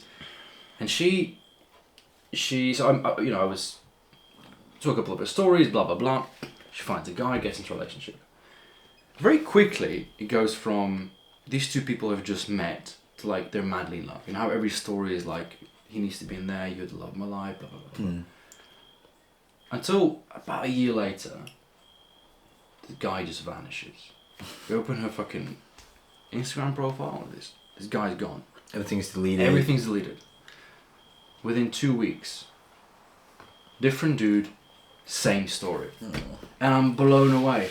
And a part of me actually wanted to message the guy who she was originally dating and take him for a beer just to talk to him. Just to know the experience. Just to know the experience. Know what happened. Because I know what happened, but it's still so surreal to realise that within a year or two, this next guy will be the exact same story. Right, dude. I know guys that did exactly the same in the high school and a couple of years after. They dated girls for 3 months. They had that 3 month rule, I had a guy who would break Motherfuckers. Dude, I had a guy who would break up with their girlfriend on their birthday. That was his thing. That was his thing. He was being a complete cockhead about it. It's the weirdest fetish that I've ever heard of. This is really weird. No, I know of a lot. I know a guy who must have gone through a really fucked up relationship. She really screwed him over. To the point where the only way he can get off is by hooking up with chicks that were exes of his friends. Nah. Yeah. And it's insane. And I went through it. And in the beginning, I was thinking, if I see this guy, I'm gonna smash his skull in with a freaking brick. But then as time went on, I realized I should thank him, because he showed me the true colors of the woman I was dating. He showed me the true colors of himself. Okay, I lost 2 good friends, but I felt bad for him because, legitimately speaking, like this dude's got like nothing essentially. I mean, I couldn't imagine being in a position where the only thing that turns me on is that I go through the chase of somebody who's been with a friend of mine. You're getting leftovers. You're not going into a relationship with that girl. You're just trying to get your... I kind of, like, I don't think it's a good thing to do, but I kind of understand it. I've met so many girls. Jesus, fucking mosquitoes, bitch. Welcome to Croatia. I've met many girls, or groups of girls, and let's say I had sex with one of them. Okay. And girls, they are talking, like all the details. And I can 100% tell you, the other girls in that girlfriend, in the group of girlfriends, they were actually like interested to experience what she experienced. You know what I mean? It's a bad thing to do, but this is the thing with... You should never praise yourself as a guy. A guy should never go and say, "Oh my god, I've slept with all these women." No, definitely not. The girls will do it for you, and that's the fucked up They will part. do, yeah. It sounds ludicrous, and again, a guy like the guy who commented today, he'll be like, "Oh my god, these guys are telling bullshit." They're just lying. I thought so too. They think they're fuck boys and rambling around and. But that's the thing, you know. I've gone through all the stages at this point.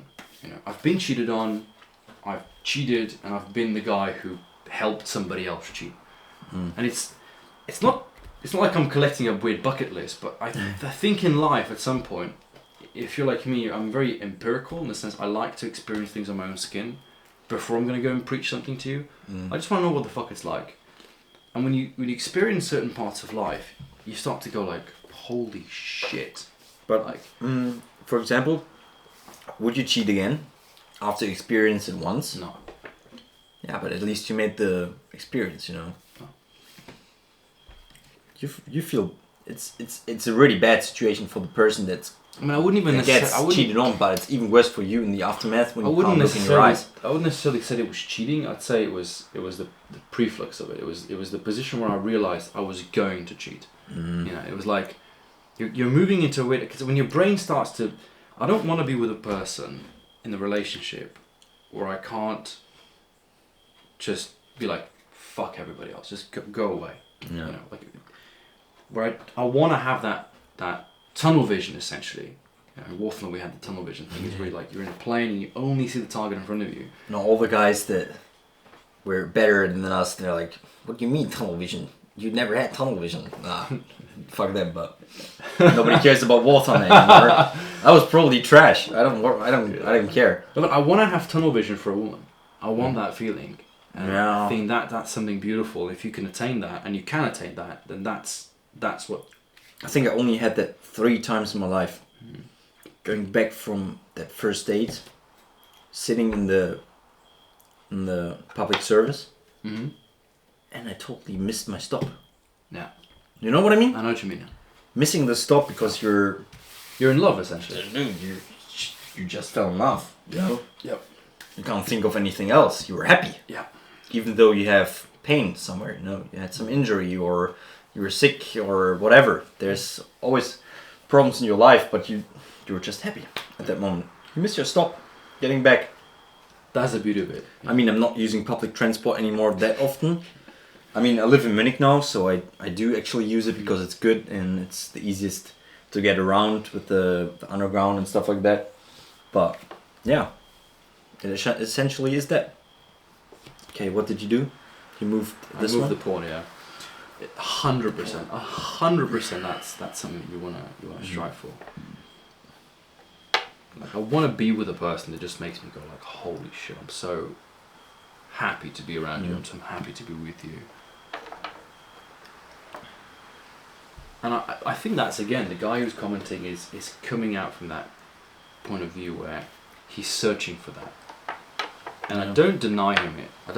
I I don't think he's searching for something that doesn't exist. I don't think he's trying to attain something that. But if you're a guy who's never been in a relationship, and your first stop is a loving, caring, blown out, amazing experience for the rest of your life, I think you're walking into a really painful experience. Maybe not a bad one, but like you're gonna have to go through the first breakup. You know, that friend that I said, he said like, "Oh, let me tell you something." It's crazy because throughout the evening I realized I'm observing something beautiful. I'm seeing a guy who's going through that thing where you're sitting on the bus or on the train and you've missed your stop. He's going through it, and I was enjoying the whole evening, just taking in his pleasure essentially. But then I also realized what he's got coming for him is the first time that his girlfriend's going to say, my head hurts today. I'm a little bit tired.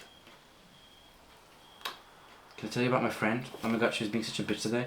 And he's like, oh, I can't be bothered. Like, all those things that I went through, this guy's still waiting for. Yeah. And he's going to go through the breakup. He's going through the bad days. He's going to go through the depression. It's all coming for him. Like,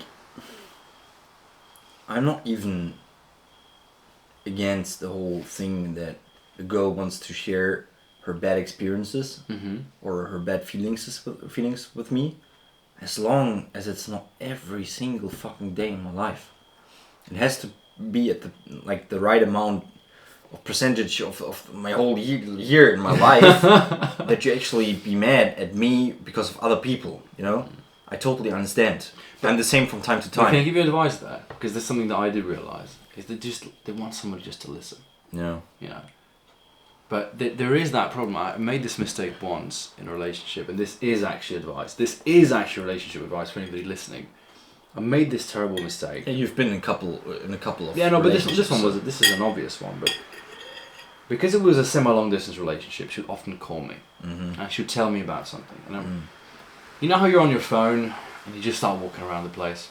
You start picking up random objects. And you're not listening to what they're actually saying, or maybe you are, but you've missed a stop or two, And then comes that dreaded, "Are you even listening to me?" And you wait too long to respond, and she's like, "What's the last thing I said?" She knows. And now you failed, because now there's no fucking getting out of it. I wasn't paying attention. Yeah. And then usually you lie. You're like, "Oh yeah, I know you were talking about the oh my god, you haven't listened to me." And you get into that stage where she's now actually losing respect for you, because holy shit, I've just called you, because from her point of view, and I think it's fully fair, she's just called you, so it's her initiative. She just wants you to listen to something, even if it's completely fucking useless. Because realistically, next time round, you'll be telling her about some problem you had on the bike. She doesn't give a fuck about the problem you had on the bike. No, obviously not. But she'll listen to it. She's being polite. And you're not going to be like, "Oh my god, you weren't even listening to me." Right? There's the only difference, I think, between men and women. It's because we know we're talking about something that's completely over her head, because it's car related or bike related or whatever. Because we're not going to hit her with it, "Oh my god, you weren't even listening." But she will. And you have to be prepared for it. And it's best that you don't get into a position where that happens. That's my only relationship advice today. Just don't get into that position where she gives you the, "Oh my god, you weren't listening to me. Such a bad boyfriend." Because you will get shat on. But absolutely shat on. I'm pretty sure it will happen to most people in relationships. 100%. But isn't that, again, part of the process? Isn't that you get into a relationship, you fuck it up, and if you've got, and then you have the best sex of your life.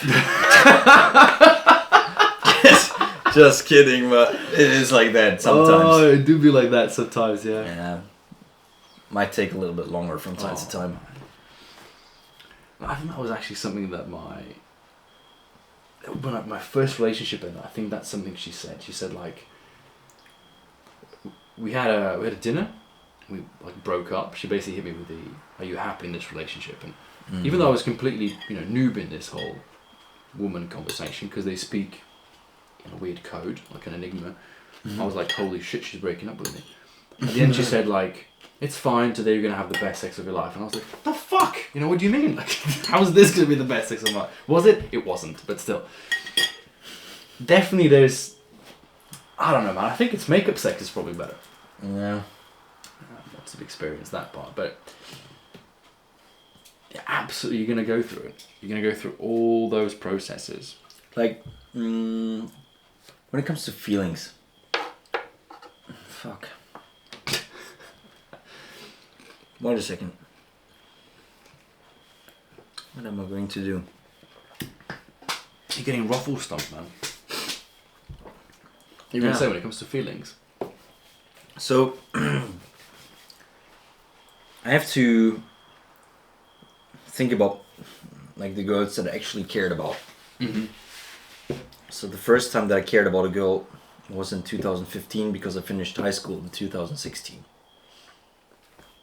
And the next one that I cared about was 5 years later, I think in 2020. February 2020. And we were joking about COVID. How it's never going to like get to Europe, you know? We were joking about it. One month later, full quarantine. Then another 3 years later, I met another girl. I never told you about her because we just dated for, not even dated. We met each other for like 3 times and we kissed and we had a good time. And I really liked her, fell in love with her, but she actually was about to move to a different place in Germany to start her medicine studies. So never got into something serious. And I told my mates that I don't want to wait for another 3 to 5 years to find a girl that I actually can fall in love with. Mm-hmm. At the time that I was hurt, you know? But now, half a year later, I'm really happy that it only happens 3 to 4 to 5 years. Because if I don't have that break, I will never fully understand the feelings that I have in such a long time, you know, when they hit me again. Yeah. It's so much better, you know, to have those feelings when they hit you out of nowhere after like 5 years, you know. You thought you would never feel those feelings anymore. Yeah. And we are men. We think we don't feel anything. And we do not feel anything for years. And then for some reason it hits us, you know. So first I was really pissed about it, like not getting to make use of that opportunity, and she didn't want to actually get it to work. But then I was happy about it because I'm like, I just have to, you know, give myself time. It will come. And maybe the next one will work. Yeah. So yeah. You don't want to force anything. I mean, this goes back to that story I told you about the girl that I hooked up with completely by accident. It's a hilarious story because I go to my hairdresser that my first girlfriend recommended to me. It's one of those cases like, oh my god, I got this new hairdresser, come with me. I go there once, she goes there once, we break up, she never goes there again. I kept going because I got a good deal. She gave me the good guy, good deal. Yeah, she gave me the retired people discount, old people discount. You know, it was really cheap. It was a cheap haircut. So I kept going there, and one time we were talking about bikes and like, oh yeah, there's the cycling race, blah blah blah. There's a girl that comes here, she gets her haircut, and I'm like, okay, can you give me the name? And she gives me a name, but she doesn't give me a surname. You know. So I go to the race, official results, and there's 2 races. There's a short race and there's a long race. Obviously, me being, you know, short-minded, I thought the girl surely did the short race. So I added her, and I added the wrong chick. So there I go into DMs. I'm like, hey, you also get a haircut at this and this place. She's just like, who the fuck are you and what kind of a fucking pickup line is that? Legit, that was her first response. It's one of the craziest ones though. Her response was like, who the fuck are you and what the fuck is this pickup line? And then, you know, I tried to play it off and I was like, yeah, congratulations on winning, blah blah blah, like, would you like to go on a bike ride with me? Because I figured a bike ride is... She never rode a bike, probably. No, she does. Yeah, she did. She won it, but she won a different race that I was looking at. Mm-hmm. And I was like, yeah, let's go for a bike ride, and we meet up, and then the next day, a couple of days, I take her to a pizza, blah blah blah. And I was being really pushy. I kept saying like, she's inviting me over because she had like a flat, and she was like, you know, which is kind of cute. And I was like, yeah, you know, I work in a kitchen, I'll bring a bunch of food, like blah blah blah, just invite me. And she's being really stubborn for like 2 weeks, and then eventually, she's like, fuck it, come over. So I'm like, yeah, I know I'm gonna smash. Great.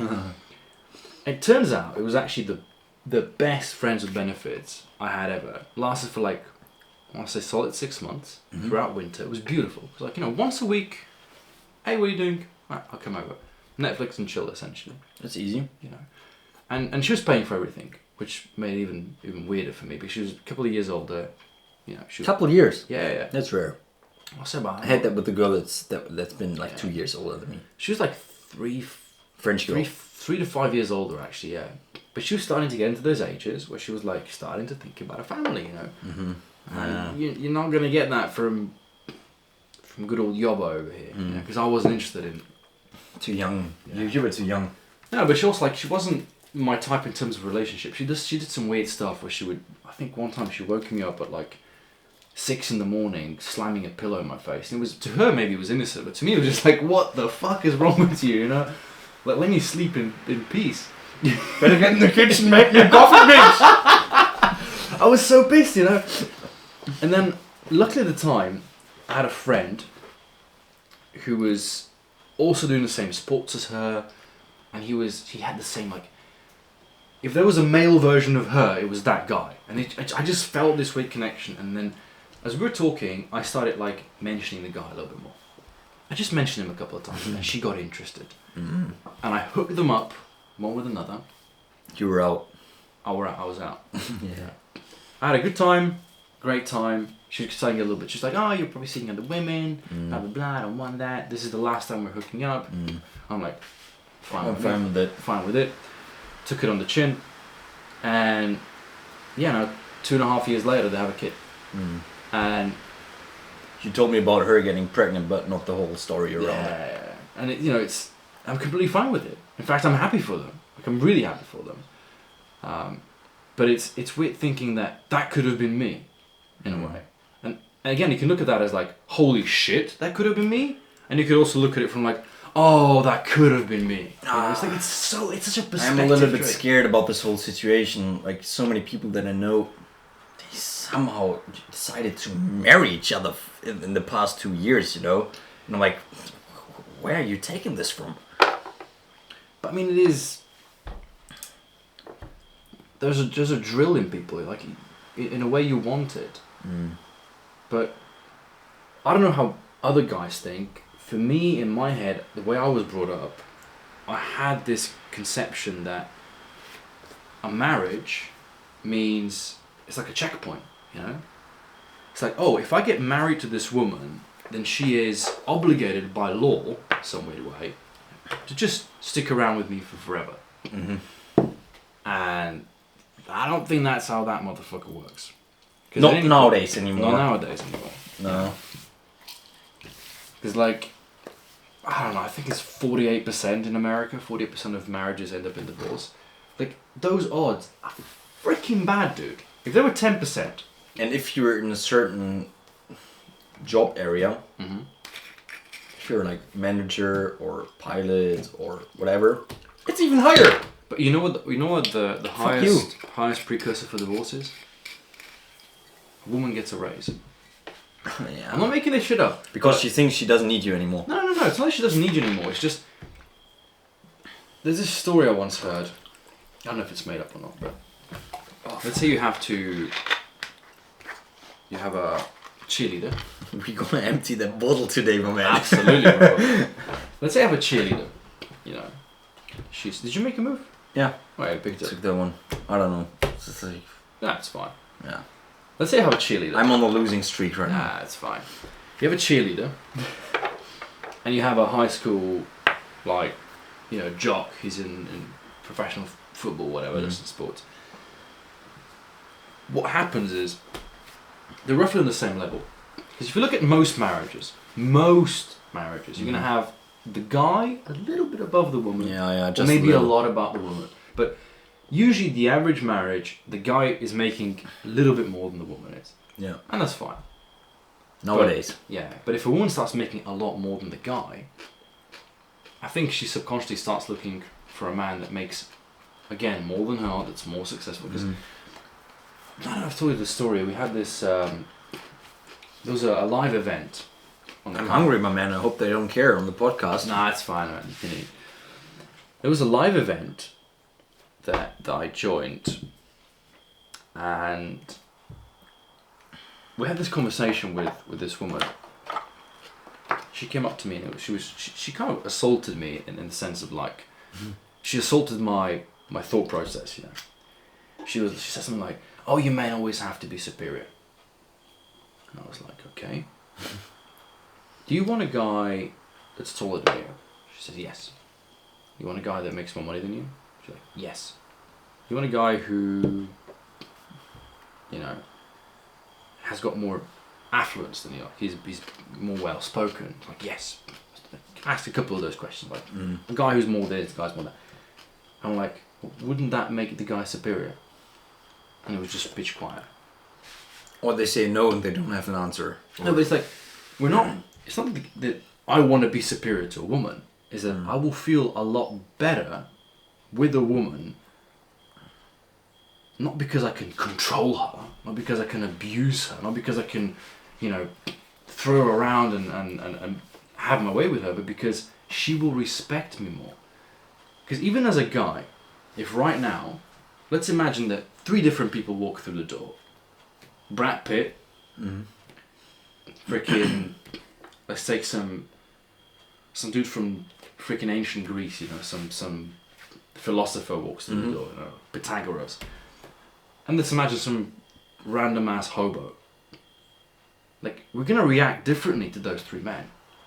Brad Pitt's gonna be like, "Holy shit, it's Brad Pitt." Yeah. You know, the philosopher's gonna be, "Oh my god, what the fuck are you doing here?" You know? Yeah. Like, "Yeah, sit down, man, tell me about the Yeah. A squared, B squared, and whatever." And the hobo, we're gonna be like, "Get the fuck out." You know, and that's the thing. Men, like, you know what I respect actually originally? We spoke a little bit about fat shaming, but I have huge respect for people who are fit. If a person comes in and he's all buffed up, respect goes up. Yeah. Like, this person takes care of his body. Yeah. Like, I want to be around this person. He's disciplined. Maybe he's dumb as fuck. Maybe he doesn't like the same things I like. He's still smart enough to stick to his routine. Knows how to take care of his body. Yeah. You know? Like, and so inherently there's going to be the same thing that women are going to be approaching, which is where they're going to look at men, because we can say, "Oh, it's what's on the inside that counts." You got to get to the inside first. Yeah. And we're not going to. That's the most difficult part. We're not going to open people up like frogs. So ultimately, no matter how you twist it, turn it, like, we're attracted to a whole lot of stuff. But the first thing you're attracted to is the looks. And so whether you're a guy or you're a woman, even food. I think being honest about this whole situation that you are, first of all, you're just going to approach a girl because of her looks. It's just the best thing that you can do. You know, they told me in culinary school. What is that even? I don't know.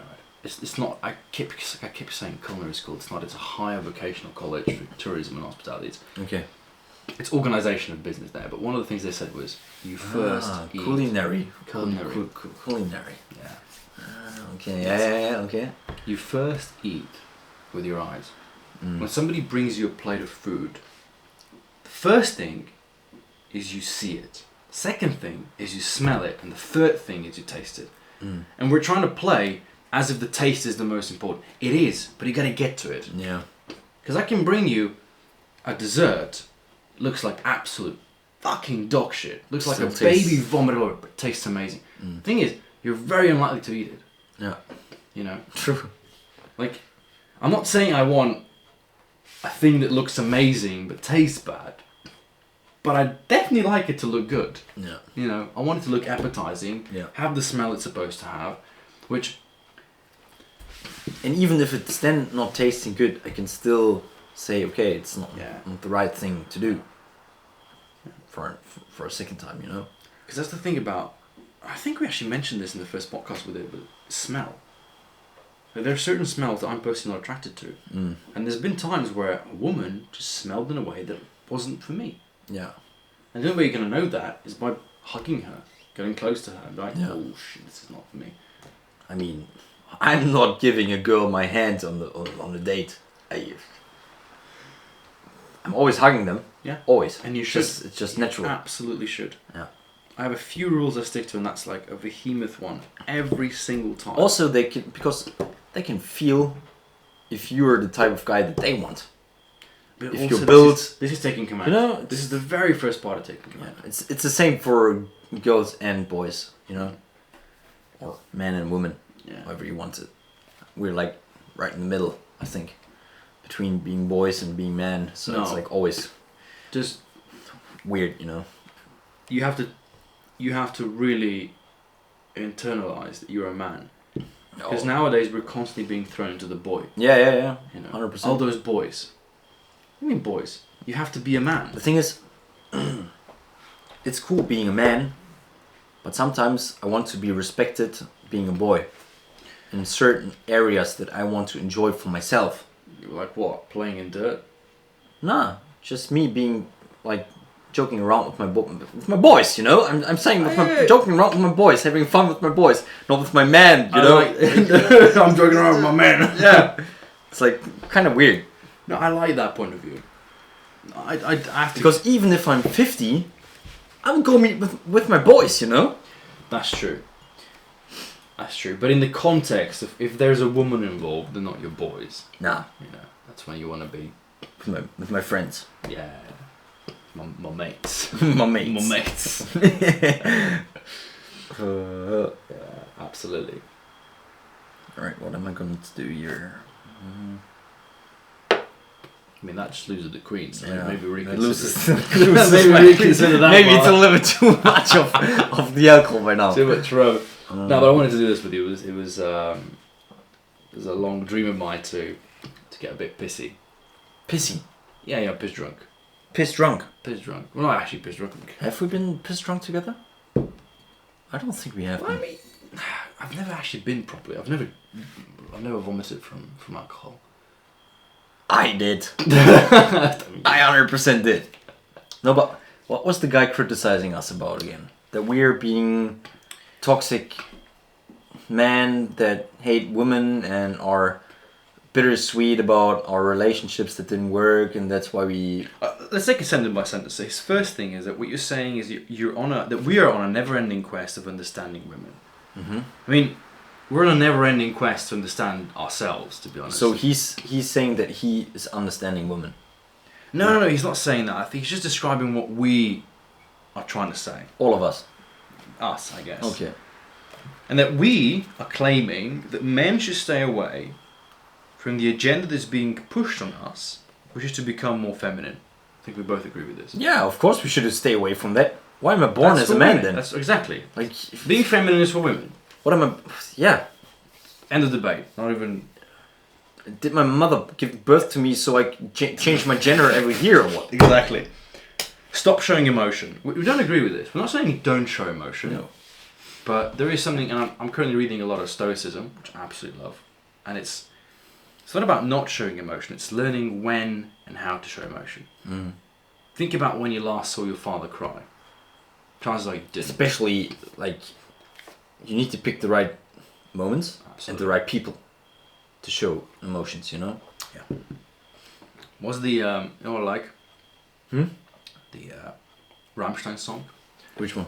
Meine Tränen. It says my tears. Because he says, a man cries only when his mother dies. I think that's beautiful. Or a dog or cat, yeah. Something like that. Yeah. He's saying to hide true feelings. Never said that. Never open yourself to a woman. Here's the thing. It's not that you don't open yourself up to a woman. But it's about, again, how and when you do it. Like, I was in a relationship when my granddad died. Mm. Obviously I cried. Obviously I opened myself up. She was there and she was supportive. But there's certain things you will show emotions for where a woman will actually lose attraction to you. Yeah, they think you're weak. Yeah. A weakling. Yeah. You know, like, I'll never forget my first relationship, and I know why it ended. It ended because I lost my way.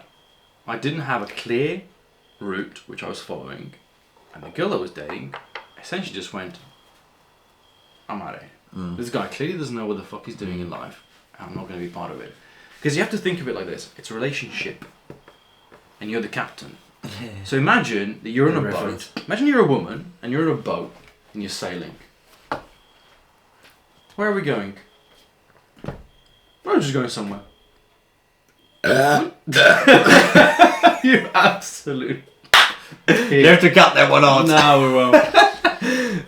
That one was weak compared to the one on the first day when I drank the sparkling water. For context, we've been cycling for some close to 400 kilometers in 5 days.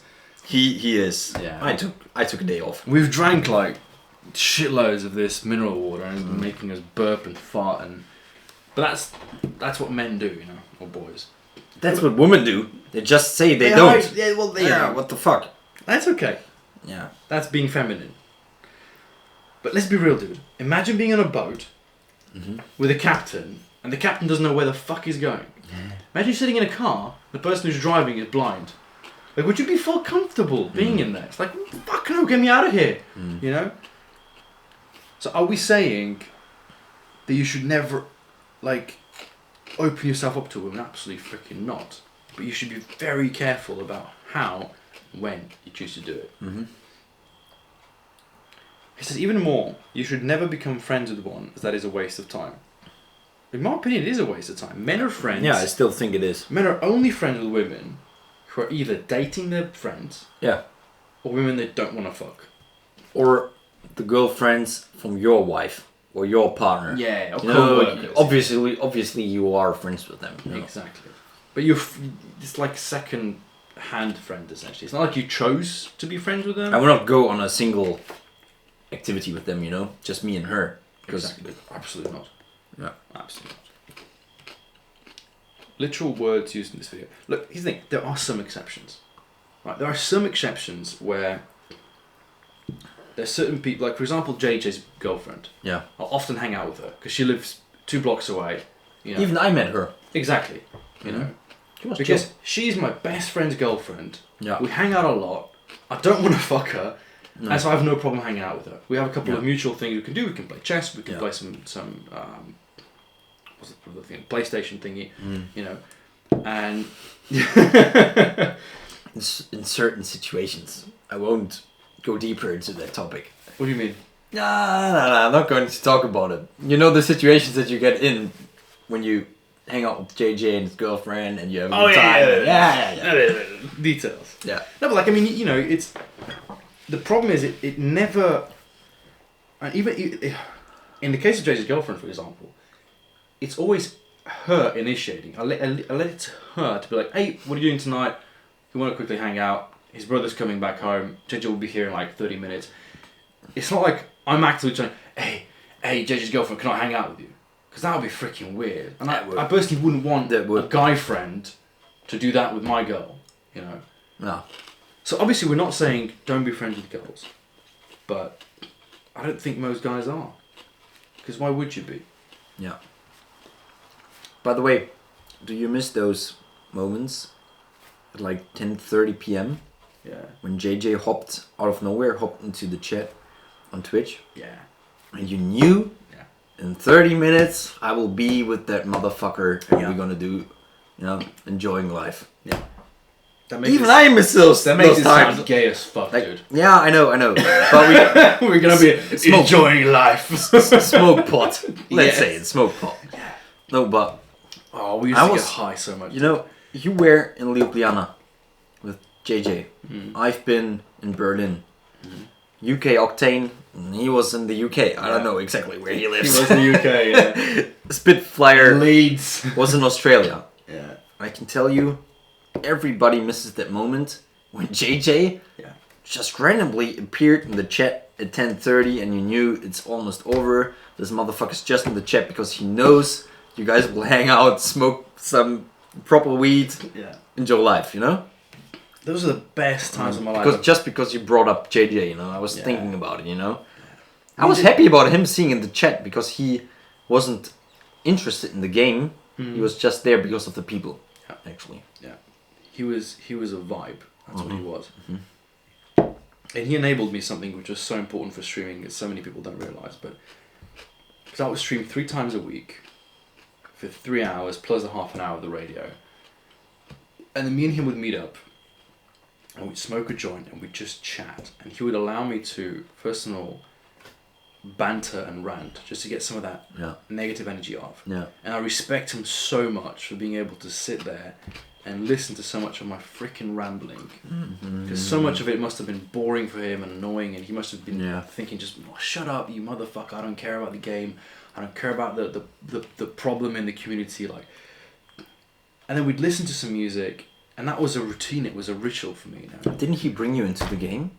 Yeah. In the first place? In like 2000 motherfucking 12? Late 2012? Like, I think it was Alpha? 2013. 2013, when it was like closed beta, closed alpha, something like that. Yeah. That's back in like Alpine Ridge arcade battles, whatever it was. Dude, I was playing arcades like so much. Flying around my, I don't know, P63s thinking I'm the king. Let's get back to our user LK. I like this one because he says, let me ask you, how exactly do you expect to understand women if you're not interested in getting to know them at all? Which is... Yeah.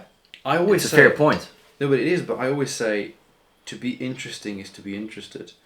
I am interested in them, but like what I've realised, my step-by-step game has always been the same. When I go on a date, I'll first give her a couple of spicy takes. I want to see where she is. Politically, ethically, relationship-wise.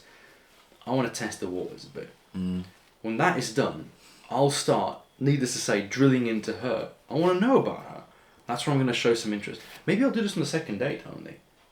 You know, maybe I'm selfish. Maybe I'll make the first date more about myself, because I think with the way I am as a person, my character, I'm a fucking dense motherfucker. And so I know that there's a higher chance that I'm going to be the one with red flags for her, as she will be a red flag for me. Yeah. So I'd rather get my red flags out early, which I think is a fair thing to do, for her to be able to assume, okay, this guy's got, okay, there's this, but there's that, but okay, I can live with this. And if she's prepared to go on a second date, then we can chat a little bit more about her. Obviously I want to get to know her, because I'm interested in a lot of things. Is her family intact? You know, are her parents divorced by any chance? Does she have any siblings? You know, how many relationships has she been in? What has she been doing for the past year? What occupation is she in? Is she still studying? What are her dreams for the future? You travel, you do this. I want to know a lot of things, but I'll postpone that a little bit. I don't even think that I'm interested in understanding women in general, because I know it will be a mystery for my whole life. For my whole life. You just accepted it. Yeah, I've accepted it. I'm fine with it. And if she surprises me, then she will surprise me. I'm not even on the quest to understand them. So that's not my main goal, to understand them so I can be in a relationship with them. I will go into a relationship with a girl that I don't fully understand. It's interesting, you know? So I don't think it's the right question to ask or to actually, you know, mention. I agree with that. Because that's actually a really good point to make. Even more so from their perspective, I feel like you have to be a bit of a mystery. Because we all love a little bit of unknown. What is he going to do next? Where are we going to go next? What's going to happen? Like, there has to be some of that mysteriousness. I've spoken to a lot of women that have actually complained about guys having things too planned out. Where it was too far in advance, and they actually felt the pressure of that. Yeah. Because also women love the planning part. Like trips and stuff. Let the woman do it. Dude. Let her plan out all the trips. When it comes to vacation, never interrupt the woman with her plans. Absolutely. It's like, just let her do Just let her do her thing. Buy your ice cream on the city trip. Yeah. He says, how do you expect to build a strong relationship without being able to share the deepest corners of yourself with the one person that is supposed to know them, your partner? This one... We've already been there. Yeah, we've already been there. Yeah. I agree with him. I fully agree with him. You know, and maybe my mistake, I could say this for the last relationship I was in, I think I should have perhaps been committed more. But I also, you know, you have certain wounds that you carry on from. I don't think a year is enough to show your deepest feelings and parts of your life. It's not enough. I think because you haven't been through enough shit with that person. Yeah, but you think there's parts of you you'll never show? Because I like to think of it in the sense like, there's a person that I am, and there's a person that I will show to people. as in, let's say Instagram. On Instagram, you're trying to show yourself as something you're not 100% like. I don't think I have to tell people. I think I don't have to tell the right people things that I don't want them to know, because at some point in my life they will notice without me telling them. You know? So it's totally fine. They will see it in different actions, you know? They will find out in behaviors, in things that I say, and things how I behave. Or no, I already said that about the behavior. Yeah. But you know what I mean. They will find out without me telling them and pushing it onto them, you know? Your actions will tell a story at the end. Yeah. Because I think of it in the sense that there's a person that you are, there's a person you show the world you're trying to be, or sort of almost a fake version of you. But then there's a person that you don't show to anyone.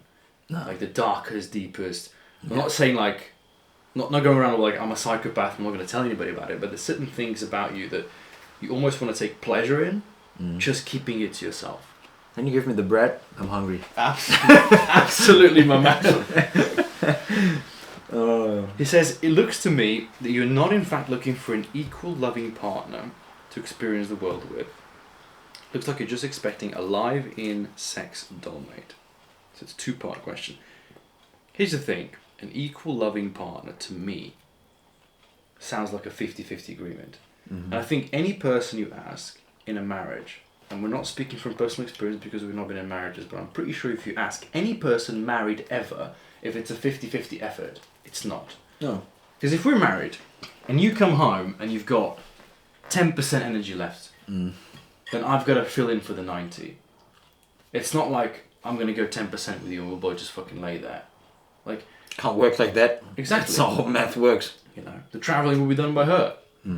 Some other thing will be done by you. Like, so, and also maybe it's the fact that the way that I love is not the way that maybe I want to be loved.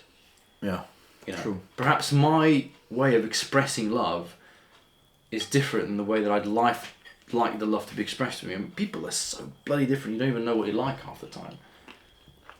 Like one day you just want to cuddle, one day you want to play fight, one day you just want to everybody fuck off, you know. But that I'm expecting a live-in sex dollmate. Here's the thing. To me that sounds like hookup. Live-in sex dollmate essentially sounds like a girl saying, hey, I'm here, do you want to just hook up? And the thing is, for the 20% of guys, if we go by Pareto, they have that. So they've ticked off one box that 80% of other guys haven't. Now, is this something that fulfills you? That's down to debate. Because I've been in situations where I've been in a hookup, where I'm looking at I told you the story about where I'm looking at the bedside table, and there's a book there, I'm thinking, I'd much rather be reading the book right now than doing this thing. And then some other dude, some other side of the world he would do anything. I've had that this week. With the book on the... Yeah, well, you know, it's weird. It's hard to take in, but it's like, again, this is why I'm coming out of it, and I'm judging this. I'm not judging him, but I'm assuming he's one of the guys that hasn't got a relationship. That he's not, you know, he doesn't have, let's say, access to sex as if it's some bread or whatever. I'm just worried that this man is getting hurt at some point. Because I think he wants to follow the route that he chose right now. And I'm just worried that this motherfucker is getting hurt. You know? I like that he's thinking though. Yeah. The fact that he wrote the comment to me says he's trying to understand. There's a part of him that's going, what if? And I totally understand that he might not understand what we think right now. Maybe he's younger, maybe he's older. So when I was younger, I didn't understand what people at my age thought, you know? And it's the other way around if he's maybe older than us. So I'm totally fine with this comment, and I'm not letting, you know, it's not like he's attacking me or anything, or I'm getting mad because of this comment. It's totally fine, and it's fair. It's a fair point, or fair points that he actually mentioned in this comment. And yeah, maybe he's just in a different lifespan right now. I like what he's doing though. You know, these are types of comment. The longer I look at them, the more well, maybe he just needs a hug. I've been in those positions before. Most men need a hug, but He says the thinking is exactly what you're saying. Your advices aren't. Toxic masculinity at its best. Good luck finding a girl with this mentality. Here's the thing. I mean, if finding a girl is finding a girlfriend, perhaps it's in the right path. Yeah. But when it comes to getting access to the intimacy of women, he can disagree with it all he wants. It by the way, works. I moved my porn. Good. You're still gonna lose a queen. Because the thing is, I don't know if I told you this story, but like, yeah, I'm gonna lose it. when I went through my first breakup, I stumbled upon this. I think it was a forum. Actually, yeah. What happened was when I was just before I had sex for the first time in my life, I found this forum which was like, it was essentially a bunch of dudes describing going to a club and how they pulled chicks. And the idea of it is it was written in a way that would teach other men how to do the same thing. But the way it read to me is it was essentially like porno. Like you would read it and you would be like, oh my god, I imagine that I'm there in the club, but I'm not actually there in the club. And I read them maybe about, once a week. I'd go on there and just read what these guys were saying because it was fun. It was entertaining. I got into this relationship, and this chick at the time, she was very into Reddit. Because for me, Reddit was like War Thunder, the game that I'm playing, has the most toxic community.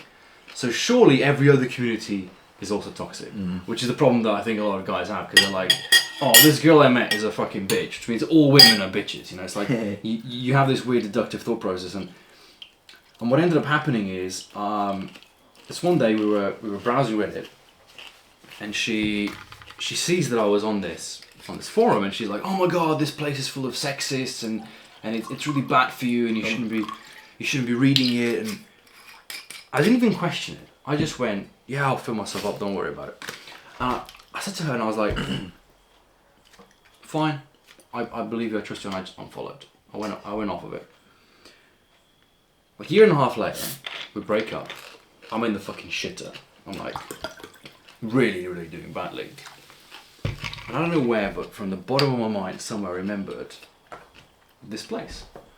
And I went there with curiosity, and I started reading. Now, the reason I was there is because I was looking for someone to tell me how to get back together with your ex. It's essentially what most guys are Googling for.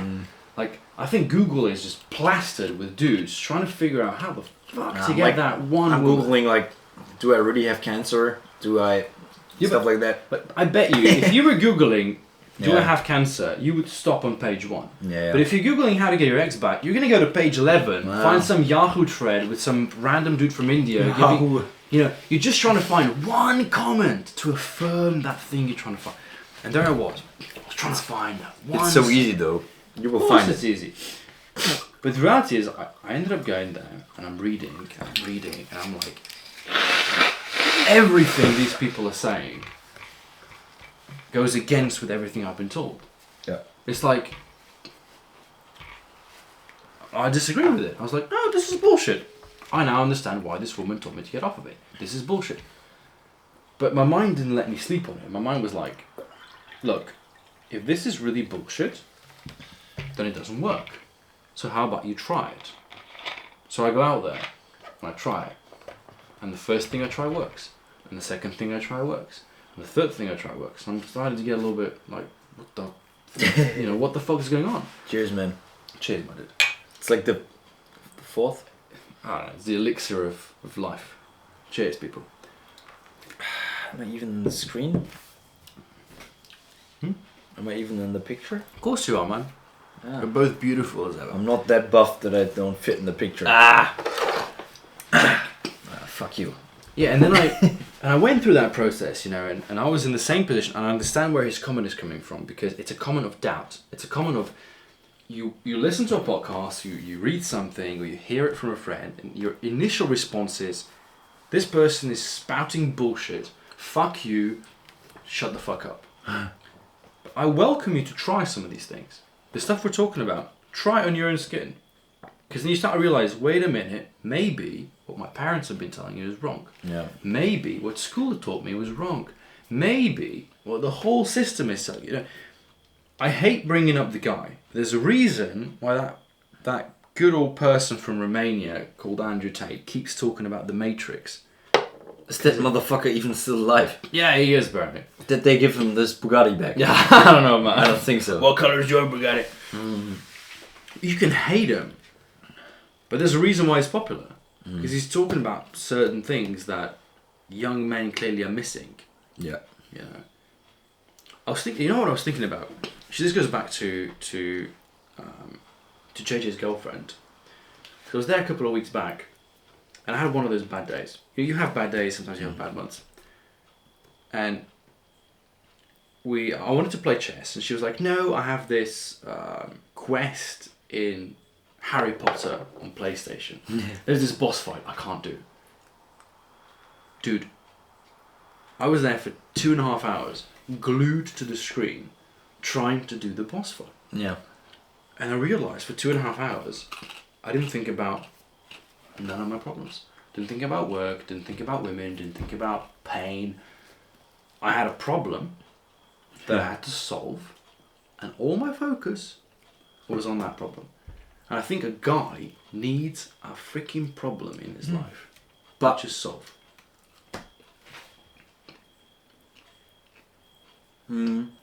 Check.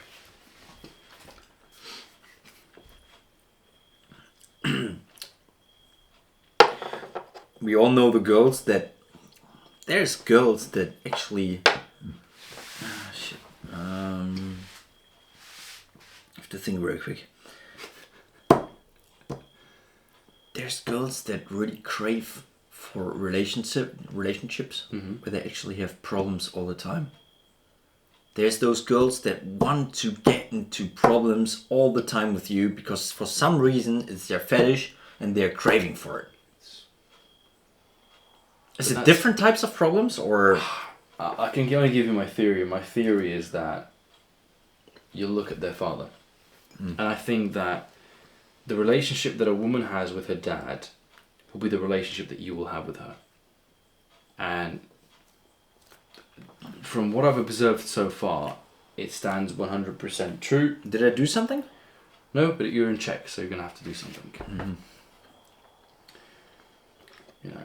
Because that girl that I said, was on Instagram, new relationship every other week. It's like, I think she's searching for something which is caused by the absence of her father, which I understand. But she's seeking for something that I don't think a guy can give her. No. And it's a very unfair position for the guy because he genuinely probably likes her. He genuinely cares for her. He wants to, when I said a guy needs a problem to solve, is sometimes guys will put themselves in positions where we're trying to solve a problem that isn't ours to solve. Maybe it's not even solvable. Exactly, and that's such a painful position to be in. Because you want to fix her. Yeah. You want to fix her, you want to change her, and I think women do kind of do similar things too. That's why girls will get together with a really bad person. To fix them, Yeah. even though they don't want to get fixed. No. Let them be. Oh, fuck me. The situation is just awful. It is a tough one. But yeah, to the user guy, I commend him for putting out the question because he's not a bad guy. He's thinking with his head. He's thinking correctly. Let's go with check here.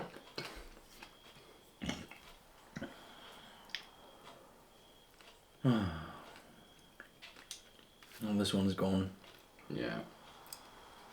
It's not looking too good for you. Nah, it's about to be over. Well, with it, so we're gonna... No, you can't go over there. You can go here, though. I'm too drunk, my man. Like, not that drunk, but too drunk to not be able to let's play be real. chess. We've both had a very, very long day. Very good, active vacation. Well, not really sure about today. Well. Yours was great, but mine was like kind of shit. Yeah, no. You want to tell the story? Nah. It happens though. It happens. It happens.